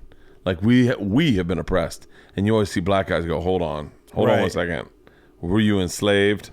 Were you brought over in boats? Hold on Or 1 second. Yeah. you haven't been pulled over For no reason. How bad is your life? I'm sorry. Right. You're not noticing that we're getting shot in the fucking streets today. Or I have a new Range Rover that I busted my ass to get. I'm getting pulled over because how could I have that at 30 years old? It is my biggest one. I hesitate to even say this, only because I know it would cause a shitstorm.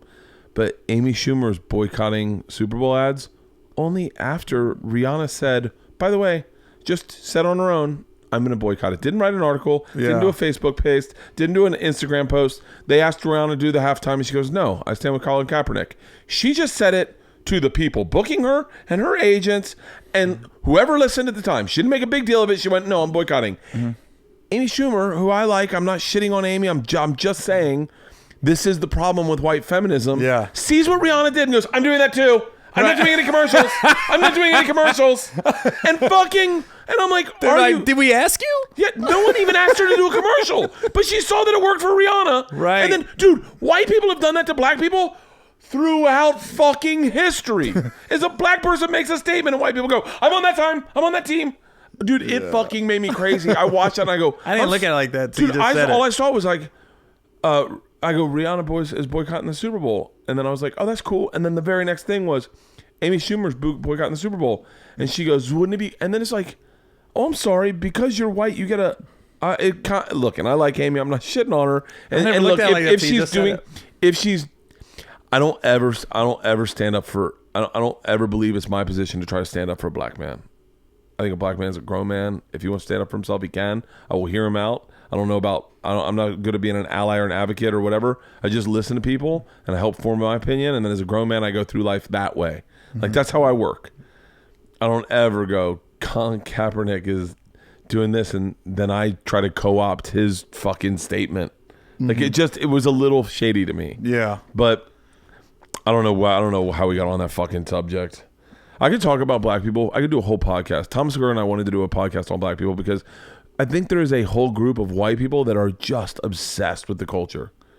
Without question. Dude. I mean, and they, black culture is more than any other are the trendsetters. We follow suit. And to the extent of we're in the entertainment business, I think it's always amazing how, Hollywood entertainment is supposed to be ahead of the games. But there's really behind. Dude, don't even get me started. Because I'll tell you a perfect example. Bernie Mac did the Kings of Comedy. Oh my God. I just said this to someone in a car service yesterday. He goes, he said something about comedy. I said, comedy's actually blowing up right now. And he goes, what do you think started it? And I said, I got to be honest with you. I really think it was the Kings of Comedy.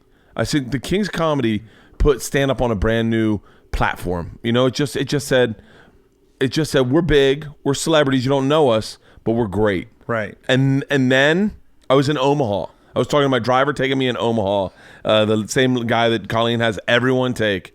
And I said King's Comedy, and then the blue collar guys came up, and then it was Queen's Comedy, Latino King's Comedy, brown, black, or whatever that was going on right now. But it really took things to the next level. Keep going. I apologize. I didn't mean to interrupt. Everyone's fucking losing their mind that I interrupt nonstop. Oh, no, I don't mind it. No, but Bernie did Kings of Comedy. And like a month later, I'm looking at Variety, and it said newcomer, Bernie Mac gets a Fox Holden deal. Yeah. And I went, newcomer? He did the Universal Amphitheater for the last 5 years and sold it out. Yeah. And you're just getting wind. You know, he's a newcomer to you. I'm like this. They're just so far behind. Dude, I just saw D-Ray is hosted the BET Hip Hop Awards. BET Hip Hop Awards. And someone said something like, who's that? And I was like, dude, D-Ray has been making legit money for fucking 20 years. Mm-hmm. Like he's like, but I also think that a lot of the black guys doing clubs were doing, and yourself included, were doing the business the way that we're all doing it now, way before we were doing it. Yeah. Well, my first agent, I'm sorry, my first manager, I let him go. He goes, you can't, you gotta mainstream your act. I said, what do you mean? He goes, black people will never pay to see a white guy. He goes, they'll pay to see you on a show with black people, but just the headline, he goes, you're never gonna. And it was crazy because I'm not lying. 6 months later, Eminem came out, and I went, well, there goes that. You're fired. Yeah. 6 months later, I was like this. There goes that shit. I would have said that. I swear to God, I would have said that. Because there is a weird thing about racism in this business where I was working with a guy, Kevin. God damn it, man. I apologize. I can't remember his last name. Hart? No. Yeah. That'd have been funny. Oh, yeah. That's Pollock. It. Yeah. Kevin McHale. God, Kevin. James? No, he was out of... how many Kevins are? He's out of Chicago, but he's very funny. Klein? No, I wish. I didn't realize how many Kevins are in this business. A lot of Kevins. Costner? Yep, that's it. And so, by the way, I knew 2 Kevin Kleins. The guy was in Chicago. He was in Chicago. I'm trying to remember his last name. And he was black, clean, and super fucking likable. Like, just the most likable guy. And he murdered. And he was hosting. And we were in Schaumburg. And halfway through the week, he wasn't being a dick. He was just being real. We're back. We're having a drink, maybe. I know I'm definitely having a drink. And he said something about them switching it up. Why wouldn't they switch it up? Because he's definitely having better sets than I am. And I have to do an hour. And by the way, it's an all-white audience.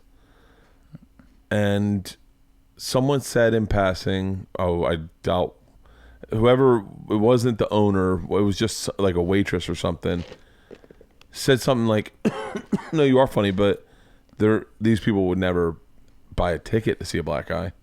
And he was like, what?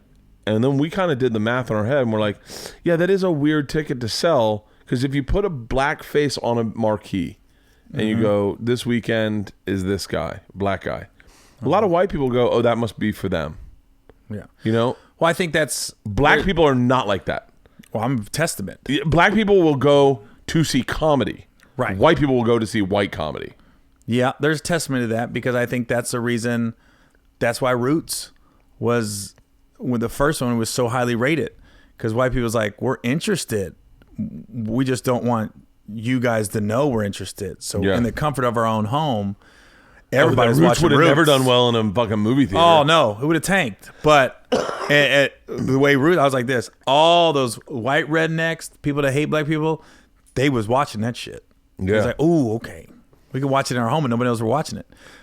It's interesting because you go, like, one of my favorite, I remember one time I was in Cincinnati at the Funny Bone on the Levee, right? Is that it? Yeah.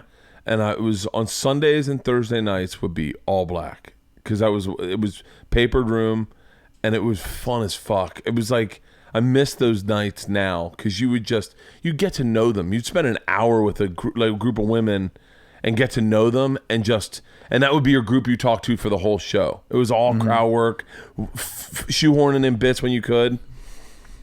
And I said, I remember saying to them one night, I said, I love Sundays. I feel like I spend all my Sunday nights I spend with black people.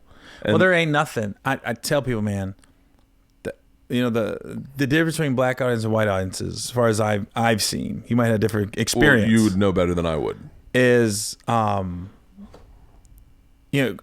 your chances of getting booed are increased greatly. Yeah, the black audience. But who's just saying kill yourself? But if they like you, there ain't nothing like a black audience like laughing their asses off. Because white people, we kind of stay in the pocket. We're like, we're a wave pool. Yeah. At the beach. I mean, at a water park. Where black people's a fucking tsunami. Dude, if they love you, they celebrate life so much better.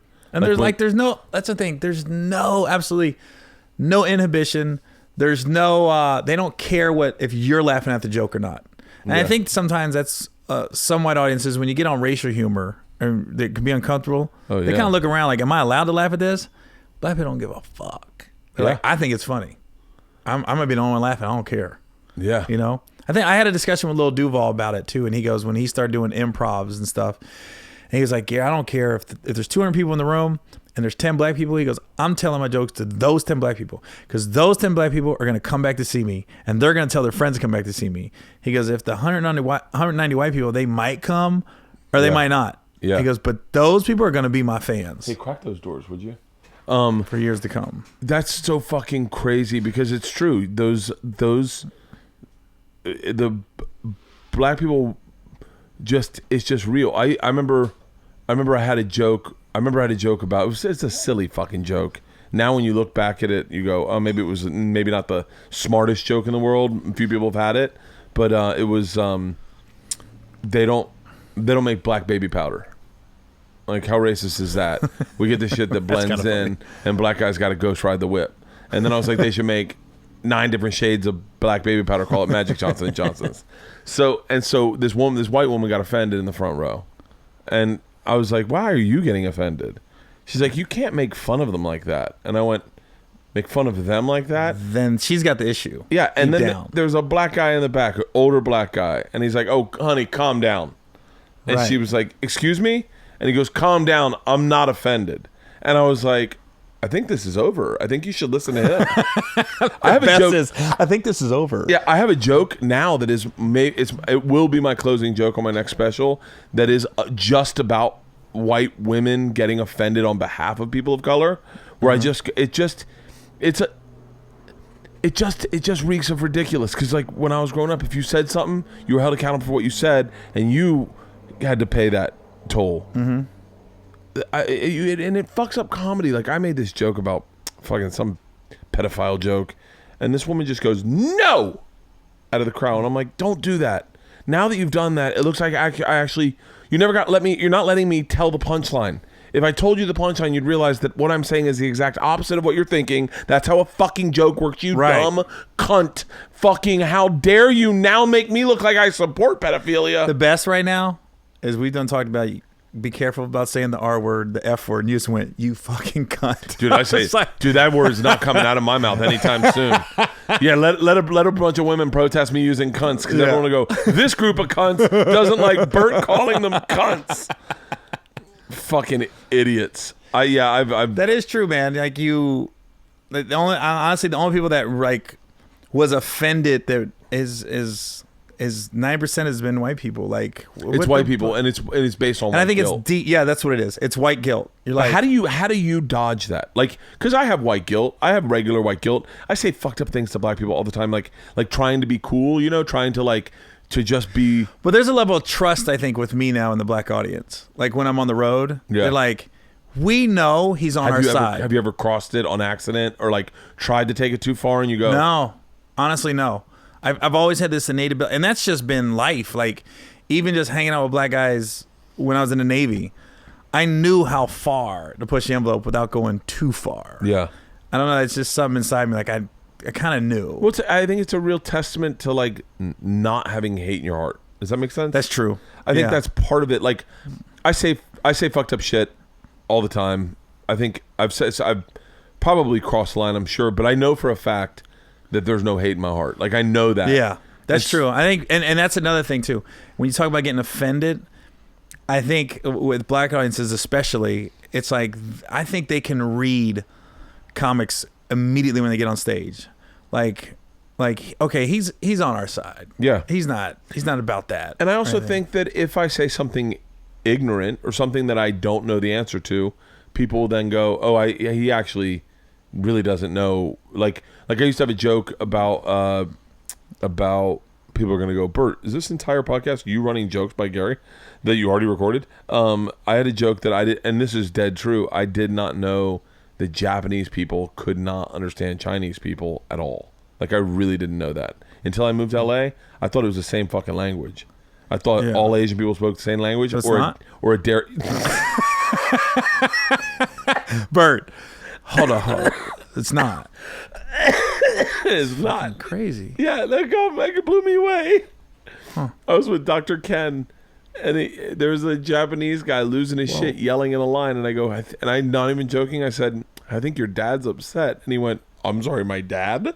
And I go, "That's not your dad?" And he goes, "No, that's not my dad. That's just an Asian guy." And I went, "What's he saying?" And he goes, "I don't know. I'm not Japanese." And I was like, "Well, kind of what's he saying?" He goes, "I don't kind of fucking know." And I was like, "Oh, that'll be a joke." It's just fucking based on just not knowing. How's it? Do you party on the road? Not as much as I used to, but if I do, it's got to be worth it. Really? It's got a risk reward. So wait, how old are you now? I'm in my 40s. Oh, look at you. I'm 45. I'm 45 too. Yeah. It feels weird to be 45 in this business because when we were kids, you were aged out of the business at 45. Yeah. Not anymore. Now the business is made up of 50-year-olds. The biggest in the game are all in their 50s. Yeah. And you're like, dude, fuck yeah, when did that start? I'm good. And then all those guys that were big when we were 20s that were huge. It's weird, man. As I said, I didn't say it. Jamie Foxx told me early in my career, he was like, "Yo, this is the biggest temp job in the world." And this is what I never got about doing movies. Your last day on set, they clap. They're like, "Okay, that's a wrap for Gary Owen." Everybody claps. I go, "Motherfuckers, I'm unemployed." Yeah. Clap my first day. Yeah. And then you're like this. It was the reality check for me in this business was I get my first movie called Held Up. Uh-huh. So I get back from we shot it in Saskatchewan, Canada. Uh-huh. And I fly back and I land in LA and I had been gone for like 6 weeks. And I'm thinking, when I get back, it's on. Phone's ringing. Everybody knows I just did a movie with Jamie Foxx. I'm good. There should be TMZ should be waiting for me at the airport, you know? Yeah. Waiting on my bags. Car service took me back to my apartment and I went, okay, now what? Now I got to wait for the movie to come out, which is to end up taking 18 months. I was like this. Oh, so when you're done, it's just on to the next gig, hopefully. God. I literally in my brain, like, I'm a working actor now. I'm good. I didn't get another movie for like 3 years. It's like this. Oh, Yeah. It just happens, man. Operation Grind and Stack. Yeah. That's the whole fucking thing. Is just, you just eat. You got to, it's almost like working out. You just got to do it when no one's looking and just go, fuck, I'm still doing it. I'm still doing it. And this is a perfect example. Like I was telling your engineer, like the podcast realm is stand-ups. We got so many outlets now to make money and build an audience. That's why when Monique had her rant about Netflix, and I go, I don't feel sorry for you at all because I've done my last 3 specials myself because everybody. You go to comedy, and I think that's when you say I'm a white guy doing black humor, black comedy. A lot of networks don't get it, and they're the same thing. The network execs is like, well, I don't get it, so if I don't get it, I'm not using him because I don't know where he fits into our programming and how we can promote that instead of just saying this is a funny guy. His clothes don't look urban. Where he doesn't talk urban. Yeah. And Will Packer said it in that same BuzzFeed article. He goes. But honestly, this is the second time Will Packer's name's come up. That's my someone dude. Someone just brought up Will Packer. He did Girls Trip. Yeah, he did Think Like a Man. Where's he from? He's from Florida. He grew up in Florida. Florida A&M is where he went to college. Yeah. Someone just brought Will Packer up to me last week, I think. Oh yeah, he's that guy, man. But he's going to put me in Think Like a Man and Ride Along. But he said Gary would be bigger if he probably was sagging his pants. and had a little lingo to him. He goes, but he's literally a middle-aged white guy that black people love. And like mainstream Hollywood does not know what to do with that. They're like, I don't know where to go with this. Doesn't make sense. The algorithm doesn't. It doesn't fit in the algorithm. But now, you know, like I said, I've done my specials myself. Going, you know, I showcase for Comedy Central, and Comedy Central, that's the answer they gave me. They go, Gary's funny, and he really connects with his audience. We just don't know if he'll connect with our audience. Yeah, that was why they passed on me. That basically all the networks kind of give you the same answer, but you can always do it yourself. Luckily, I'm in a situation where I can financially do a good special and then sell it. And luckily, I got a deal. I got a good relationship with Showtime. That's so that funny. They'll always buy it back. You get put in the same business model as black guys. Yeah, like you're in that Cat Williams business model of like the industry just going, we don't know what to do with you. We know that you have fans. We just we don't know how to market to them. We don't know anything. And then you do it, make it, and you're like, oh yeah, this will work. It's so funny. Yeah. That's the same. That's exactly what the Cat and Kevin Hart. Now, do you get caught up into the urban comedy beefs and stuff? No, I have fun with it. I'm cool. I try to be cool with everybody. I watched you on your Instagram talk about something. I forget what it was. Was it Monique? Maybe I went off on Monique a little bit. I never called her out her name. I just went, if you got problems with a lot of different people, it's you. Yeah. You can't have problems with 4 different people over 4 different projects and think everybody's against you. You have to take a step back. And no different than me giving a terrible table read and doing some terrible audition. I came out for pilot season one year, and I was so caught up in just memorizing the lines. I didn't get one callback, nothing, because I would just think I gave a good audition because I knew the lines. And then I kind of realized, oh, I kind of suck at this audition thing. Like, you know, as a stand-up, once you get on camera and you're in the scene, that's different. Audition's a whole nother ballgame. Yeah. So I was like, I'm a really bad auditioner. I got to get better at this. So I had to work at it, you know? And I think if you got people that are saying you're a problem to work with and you're not getting work because of that, because there's no reason you win an Oscar and you're not working. There's no reason. You have to take a step back and be like, it's not everybody got this conspiracy and they don't want to work with me. I mean, you have to take some accountability to that. She did win an Oscar. She won an Oscar and killed it. It wasn't like, you know, it was one of them lifetime achievement things. Like, this person's been up 18 times. We're going to give it to him or her now. Because there have been numerous Oscars that, you know, Denzel's was not for Training Day. Yeah. Denzel's was for all the things he should have got. Training Day was fucking amazing. But it was like, that was a foregone conclusion. Like, it was like, I think everybody knew Denzel's winning this shit. Yeah. Because it was a good enough performance. Yeah. But it was, okay, we've passed on this guy enough. And he's done too many other, his body of work speaks for itself. Leonardo DiCaprio with the Revenant. Yeah. I was like, dude, he had like 3 lines, but I mean, it was a great role. But I had 3 lines. Dude, that movie, the audition for that must have been. Dick? That's a bear cock. Fuck. The audition had to be. Killed it. Good job, man. You got it. I mean, that was like a foregone conclusion. Like, okay, that performance was good enough, but Leo's getting that shit this year. Now, are you doing a podcast out of your place in San Francisco? I was just 10 years in, like, I had a place in Cincinnati, but I have to find a place now in the Bay where I can, you know, do my podcast. All over, but I would just do it in your house. I know, but I have to get the right mics and set it up. It's so fucking easy. Yeah. It's so fucking, for me, it might be the best thing I ever did in my career. Podcast? Yeah. Well, I mean, I sent you a message on Twitter.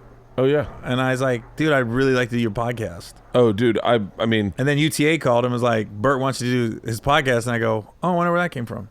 Way to take credit.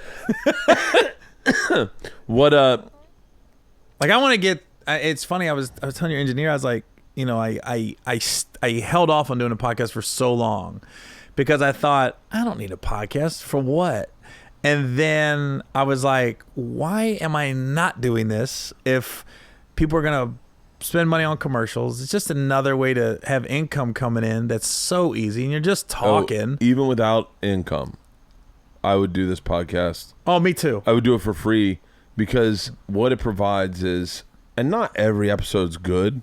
Like I've done a couple stinkers, and I have some stinkers lined up. I can tell when they're going to come. Oh wow, where I go, all mine have been amazing. That's weird. Oh, but I go, and some it's me like fucking it up. Mm-hmm. But this is my social media. This is the best social media I'm good at. It's like being able to hang out and talk and bullshit for an hour about comedy and about life. Like you're peeling the curtain back. Yeah. People get to see behind the scenes. And it's like, it's the number one thing people come up and say to me at meet and greets. They go, hey, thanks for the free content. This, my cooking show, my solo podcast, and then being guest on like my friend's podcast or whatever. That's the biggest change in my career. I've been on TV for 8 years. That never moved the needle. Well, it's and that's the state of entertainment too. Is I said it on my podcast when Cat Williams went on the rant about Tiffany Haddish and everything else, and I said, and Kat came across as angry. By the way, hang on, I'm so sorry. If I don't remember to say this right now, I'll forget it. Do not lose your train of thought. The other thing about the Amy Schumer thing is, Tiffany Haddish has a Super Bowl commercial lined up. Like, really?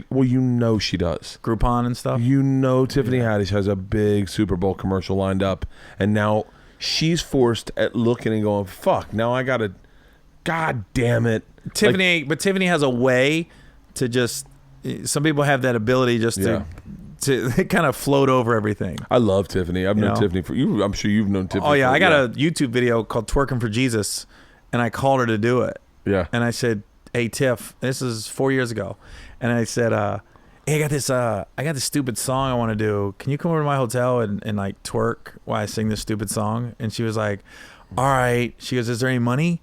And I went, "I'll give you $100." Yeah. And she goes, "Okay." So she comes over, she does it. And then she goes, "You think this is going to hurt my career?" And literally, I know I'm an asshole, but in my brain, I was like, "Ain't nobody know you." Yeah. Like, Yeah. We're not even really showing you. You're just twerking behind. Yeah. And then right when she left, she's just looking at me, looking at her. I go, "All right, thanks, Tim." She goes, "You got the $100?" I was like, "Oh, shit, yeah. She's a fucking, she's Queen Bee of Operation Grind and Stack. That fucking woman's putting together money right now. Yeah. I'm so happy for her. You were going to say about Cat Williams. I apologize. Well, Cat... And he had the beef with Tiffany. Have you done that radio show? Which one? The one in Atlanta with the V103. Yeah. They offered me a job a while back. They wanted me to move there and be on that lady on the radio does stand station. up, right? Wanda Smith. Yeah.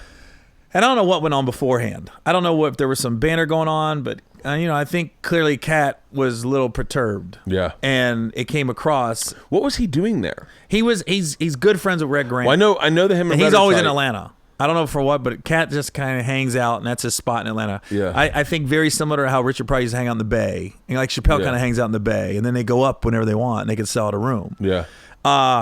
So when that happened, I went on my podcast, and I commented on what I think Cat was trying to say is, don't sit here and say Tiffany's the funniest stand-up when you don't know any of her jokes. He's like, she's known for Girls Trip. Mm-hmm. And I go, and there's some validity to that, where no different than Chris Tucker isn't, he didn't get famous off his stand-up. He got famous off Friday and Rush Hour. Tiffany got famous off Girls Trips. And then people were like, she's a stand-up? Not knowing she's been doing stand-up for 20 years. Oh, yeah. So I said, my thing with that was like, whatever she's done in stand-up didn't resonate. Girls Trip resonated. And that's what really took her to the next level. Yeah. It wasn't putting her down. It wasn't saying she's not funny. But going to your point with podcast and stand-up and social media and YouTube, I always look at YouTube like a TV network now. Mm-hmm. And I'd rather do stuff like this than to go audition to be the third lead in a sitcom. Because I always say there's a guy, Tone Bell, who he opened me in Dallas like 8 years ago. And I knew he was funny and he had a good look. And as soon as he got to LA, he's booked like 8 pilots and 6 have gone to series and they get canceled. But I said, Tone Bell walked to the airport and nobody will know him. I was like, and he is killing it as far as like pilots and TV. I go, but that just shows you like this stuff for stand-ups, I think it resonates more. And it translates into ticket sales more than being the fourth person on a sitcom on NBC at 8:30. Oh, I agree. Oh, I don't think that. But when we started, that was the holy grail. That was the goal. Like, dude, if I'm on a sitcom, I'm good. Yeah, I'm done. I'm out the game. This is what I'm doing.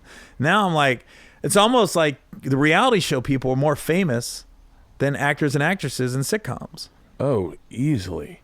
Like that's the crazy thing is that someone said to me the other day, you and your family should do a reality show. And people I respect were like, that's not a bad idea. And I went, hold on.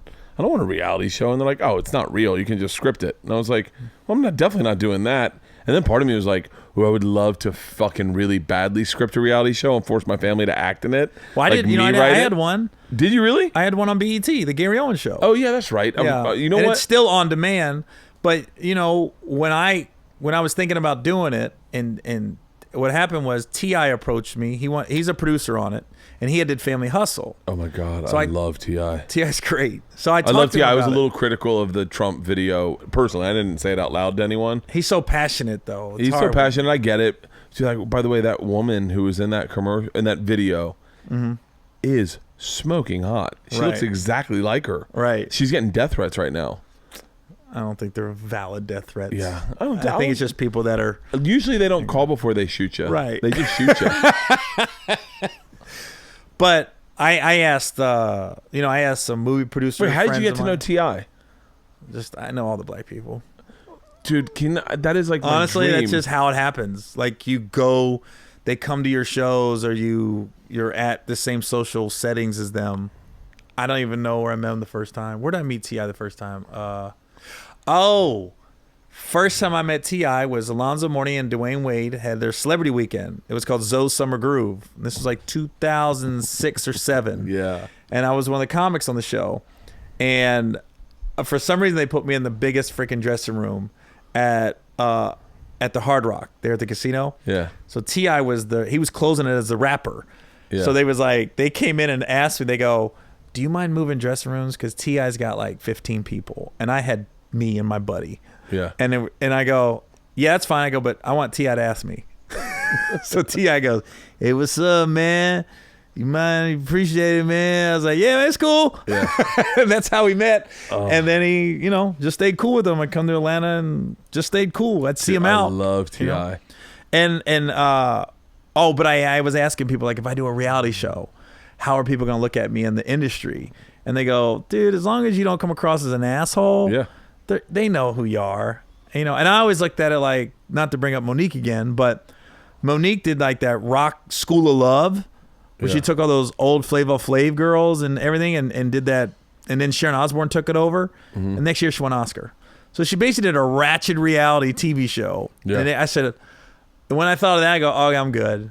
Like, this business now it's just whatever. Who is the black celebrity that you met that you were the most excited about?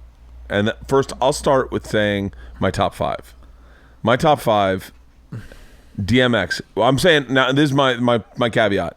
Walks backstage, I had the set of my lifetime, and I didn't know they were there and saw it. Easily DMX. DMX, just in a period of my life when I was probably like trying to figure out this business the most, that's all I listened to. It would go DMX, a big boy I met, he was like a fucking, I'm really going through a Killer Mike phase right now, although I feel like me and him wouldn't like have much to talk about. Yeah. And then I'd have to go, I would like to meet Colin Powell. Oh, Colin Powell. Wow, talking about left field. Yeah, but Colin Powell, like, I heard him one time. This is a long time. Give a speech with. I guess. What time do you need to get out of here? I got a 4:30 UTA. Okay. Oh, then we should wrap this up within the next 5. Okay. To get you over the hill. Colin Powell. I saw him give a speech with I think Madeleine Albright. It was on TV a long time ago, and I just was like, and my uncle knew him. Said he was fucking amazing. Obviously, Louis Farrakhan. I met Louis Farrakhan. He came to one of my shows. Yeah, I got a great Louis Farrakhan story. We might want to close with this one. So, Louis Farrakhan, I was on the Tom Joyner Cruise. Oh, right. So that's all black people. Just so everyone knows, that's the cruise that Ralphie got booed on and never left his room. Hold on, that's the cruise where I did it the year before and the year after. So that year they brought in Ralphie, right? Yeah. And they say cell phones don't work in the ocean. Bullshit, because my phone was blowing up. When Ralphie bombed, they was like, "Yo," and I was like, "What?" Because it's a white guy. Yeah. They contact me, and the next year, they was like, "Don't do what he did. You better not do what the dude did last year." What And I did was like, he opened with an Amistad joke? He's what I heard was I asked people on the boat what happened because people were there. One was he said to the gist of his joke was the last time there was this many black people on a ship, you was on your way over here. And they went, and then he started talking about what a black woman's pussy looked like, right? And then one girl goes, Gary. One girl was so funny. She goes, Gary, we know you know what a black pussy look like. We was like, when's that motherfucker seen a black pussy? Oh my God, that's what they held fucking. That's what bothered them is they were like, you're just guessing, right? Like, motherfucker, don't be describing our pussy. Gary knows. Yeah, Gary's eaten it, been inside of it. He's been all around it. Oh, that's fucking hilarious. What I heard. I don't know. But so, keep going. So Farrakhan is in the audience, and he sits right in the front. On the Tom Joyner Cruise? Yeah. He comes in with his people, the nation, and they're all there. And and this is what I said. I say, yo, as soon as I saw him walk in, I was like, last night is one of those moments you don't think you're going to have in your life. And this is what happened. On the Tom Joyner Cruise, they always have a midnight concert. Mm-hmm. And this concert was old school hip hop. So it was Common, the Fat Boys who aren't fat anymore. Oh, really? The Gastric Bypass Boys? KRS One. Yeah, just it was great. Like it was the 80s, early 90s. It was that time. Naughty by Nature and shit like that. And it wasn't, we're going to try new music. It was 2 songs and you're out. So they hit the 2 stunners and then somebody else with 2 stunners. So it was just, the crowd is nonstop, right? It was OPP and and then it was Fat Boys are back. Oh my God. It was nonstop, right? And then it's over and Farrakhan comes out and I go, how the fuck's going to follow this? You know what I mean? Because the crowd went from to quiet and he slowly, hey brothers, he slowly gets them into giving praise to everybody, and then he gets into preacher mode, and the crowd, he just sucked them right in. And I got goosebumps because I was like, now I get it. You wonder why do they follow this dude? Yeah. And literally, so I'm on stage and I'm describing the night. I go, I was worried for you last night, minister. Can I call you minister? Yeah. And then he and I go, you were so good last night. I go, when you said we were the first people, I started clapping. And then I realized, oh, you're not talking about me. So I was like, well, we were second. My people were second. We were the first. Yeah, I literally was like this. Yes, we're the first people. He's not talking to me, is he? I go, I was so caught up. I forgot I was white. Completely, legitimately forgot. I go, that's how good a speaker you are.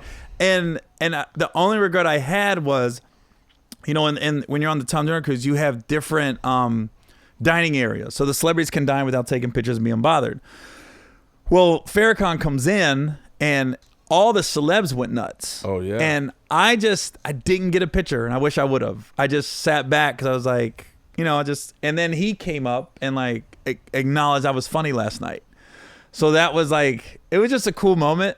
And I was like, the guy was at my show. I was making him laugh. And I was commenting on his commentary. You know what I mean? God and then I did a black church joke, which was a strong bit for me. And it destroyed the room. And I got off. I was like, and he was right there with me. And all the Islam guys, I never seen the Nation of Islam laugh. And the bow ties, dying. Like they were stoic, but they were dying. And then his son was so fucking cool. He had a son that came up and I talked to him. We were talking about sports. And then somebody told me later, that's his son. I go, no. He just came up and goes, hey, man, he was funny last night. And I could tell he wasn't Nation of Islam guy because he wasn't dressed like that. But he was clearly with the group. Yeah. And then later they told me it was his son. I was like, I didn't even know. I just had like a 15-minute conversation with his son about, the Lakers and the Bengals and shit like that. Just nothing. Shut the fuck up. So, that was the cool moment with talking about Farrakhan. Man. Well, you lived my dream. I would love to make Louis Farrakhan laugh. Only just because it's like one of those guys where he's been around forever. This like, it's almost like that's a straight up hood pass. That's why I wish I would have had the picture. I go, what an Instagram post. Oh my God. Me and my dude. Hey! So what can we promote for you? Anything? Got anything coming up? Your tour dates are probably all sold out. I would suggest any white person going to see you. I'm being serious. It's a fun show. It's a fun show. Go in. Now, I will say, I always tell you, just the website, GaryOwen.com's got everything on there. It's one-stop shopping. I do everything at Bert.com. You can get my Instagram, my other thing. Your Instagram's awesome. Oh, yeah, thanks. Love you're one of the few people who I feel like really is in the pocket with Instagram. Oh, nice. Thanks. Yeah. Thanks. And I watched you drive across country. Yeah, I drove the U-Haul cross country. Now, I will, since we're on this suck each other's dick closer, I've never, I stopped watching stand-up years ago, like watching an hour. Yeah. Because I feel like a lot of stand-ups, they take people's mannerisms. Maybe not take their jokes. No, but it's very natural. It happens. Yeah, so I made a conscious decision, like, I'll watch a bit on YouTube or I'll do this, but I'm not going to watch an hour because I want to make sure my jokes are mine. Yeah. And I want to... But I will say I saw the thing, and it was on World Star Hip Hop of all things, of you in Lexington, your closer, where you do the money thing. Oh, yeah. And I was like, I never wanted to steal a joke, but I wanted to use that closer. Oh, you should have. Because I was I said because I was there like 2 weeks after you. Oh, really? So I got to talk to the waiter. Yeah. And I was talking to staff. They go, "Oh, so cool."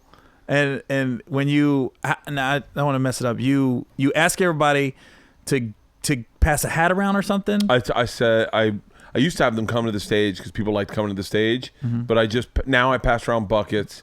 I go, if you give, don't give. If you give, that's great. If you can't give, that's fine. But I go, these people, the wait staff here lives paycheck to paycheck, and we're gonna raise about $1,000, and $1,000 can save someone's life. It can really get them out of the hole. I don't know if you've ever lived paycheck to paycheck, and everyone has. And everyone's like, oh fuck yes, we get usually around $1,000 now. Now it's more. Now it's like 16 sometimes. And then we just pull out one of the names. And that week I just started doing it right around then. Mm-hmm. Like I'd done it maybe 4 times, and we pulled it. And I had met, I want to say his name's Greg. But I met him the night before, and he hung out. And he's like, I just want to say I had a beer with the machine, and we had like a beer, but he just had like half a beer and left. Mm-hmm. And I was like, is he on fucking home arrest, or like why did he just? And they're like, I don't know, he's just he's a responsible guy. And when he won, that changed the game. And I was videotaping it, thank God. But he came up and he started crying. Yeah, I saw that. And he was like, man, next week's my daughter's 13th birthday. I didn't have money to buy her a present, let alone throw her a party. And I think he said something to the effect of, now I get to be the dad she thinks I am, or something. And that's when I melted down. And I was like... Well, I thought it was funny when everyone started giving more money. Yeah. And you're like, I want to be your daughter. Yeah, yeah. That was it, dude. I always say there's no thievery in that joke, because it just raises money for the staff. If you ever want to do it... All right, well, I'm going to do it. I'm in Houston in a couple weeks. It's just when it goes viral with all black people in you, just throw my name out, throw my website or something. I will. I'm gonna be like, I got this from another comic. I don't think you're stealing if you do that. Yeah, because I had a bit where I brought a black guy on stage to say the N-word for me. It was my closer to one of my specials. Oh, and I wish I had that. All of a sudden, they made a sketch of it on Showtime. Had this Chocolate Sunday sketch show, and the sketch was my joke. And I called the producer. I said, who wrote the joke? What writer said they wrote that? Because that's my bit. And he goes, I don't know. We have a think tank. I said, you can't tell me who wrote it? I said, you're telling me somebody stole it. Yeah. And then I go, the bad part is you could have called me, and I would have been like, yeah. I said, just say this is based on a Gary Owen joke. I said, I would have been fine with that. I'm not using the joke anymore. Yeah. I said, but when you just take it and then you feel so violated, I go, and then I know you stole it because you can't tell me who wrote it. And and then you go, what, did you think I was weak? You didn't think I was going to speak up for myself? You didn't think I was going to talk behind your back? Yeah. I had someone do that with one of my jokes, put it in one of their shows, and then to this day, I slam that person. We got to get you the fuck out if you're going to cross the hill. Hold on, let me order my Uber, and we can go to my Uber gets here. Do you know the address to UTA? I was going to give me the right when I need to be. Ooh, 10% off of Uber X. And that's going to get me there at 421. Confirm pickup. All right. I'm looking at all my. Yeah, I'm gonna use your closer. I'll make sure I give you credit. Yeah, please 2 minutes away. It's we'll get you out the front, dude. I've always said this. I've had a handful of people that have been like this, but when we ran each other in the Cincinnati airport, I go, not enough comics do that and say hi and bullshit. Bobby Slayton is one of them. where he, like if he knows you, if he sees your picture and he sees you, he comes up and he's like, "Hey, Bobby Slayton, I know you know who I am. Where are you coming in from?" You know, Bobby Slayton, Ari Shaffir. The reason I met him was that we were at a club and he was standing next to me and he goes, "I'm Ari. I think you're really funny." I was like, "I'm Bert. I think you're hilarious." And he was like, That's the Joe Rogan, Carlos Mencia. Yeah, the guy. Okay. Yeah, God, you're out of the fucking. You're so Cincinnati. I'm not the loop. I'm glad I got to do this podcast because I was like, you know, I watch yours. Like I said, I watch Theo Vaughn's. I watch Joe Rogan's. I watch The Fighter and the Kid. Yeah. Like, you know, that's where when I'm on the treadmill, I listen to the podcast now instead of music. And it honestly, that's why I knew you were doing Sober October. That's how, you know, Joe's how I found out about David Goggins. Oh, dude, that guy's fuking amazing. Yeah, like I think about that guy every time I jog. Yeah. Embrace the suck. Yeah. Fuck. Like there's so many like intermittent fasting. I think I've gotten healthy off Joe Rogan's podcast. Oh, I have. I definitely have. I've had to quit drinking for 2 months. Joe Rogan's podcast. Here I got really into Joe Rogan's podcast. Judd Apatow went on Joe's podcast and said it was almost like a validation. He goes, "The loudest I ever heard was at a Gary Owen comedy show." He goes, "I was in Nashville, Tennessee, and I did a guest set, and Gary went up after me, and he goes, 'Am I hearing this right? Am I in the same business?' Because he saw all black audience, and he said the same thing you said. He goes, so I sat back." And I wanted to listen to his materials. I goes, "He pandering?" He goes, he's like, "No, his material's good." Yeah. He goes, "I don't know if I should be doing this if this is what it's about right now." And it was like this validation from Judd. I go, like, thank you. Please make a movie. Do a comedic 9 Mile. Right. 9 Mile. Called 8 Mile. We're going to do The Jerk 2. All right, well, let's wrap this up and get you out of here. Get you over to UTA. Dude, thank you for doing this, man. No, thanks for having me. This is one of the few podcasts that I've done lately where I've been so excited about it. Oh, yeah? Like, oh, dude, I've been saying this for like a couple weeks. I'm like, oh, we got Gary coming in. Oh, nice. Well, it's like I never get to hang out with like, I'm using a hip hop term, but like old heads, like guys who are in their 40s that are still doing it, that have been working the road legit hard, have respect for the craft, but aren't. It's not like just like they just blew up off of one thing. It's like they've been busting their ass, and you're without a doubt, you are respected across the board by every comic. Oh, that's good to know. And I don't know them. I don't know any of them. Come out to LA more. I'm like this. I have no idea.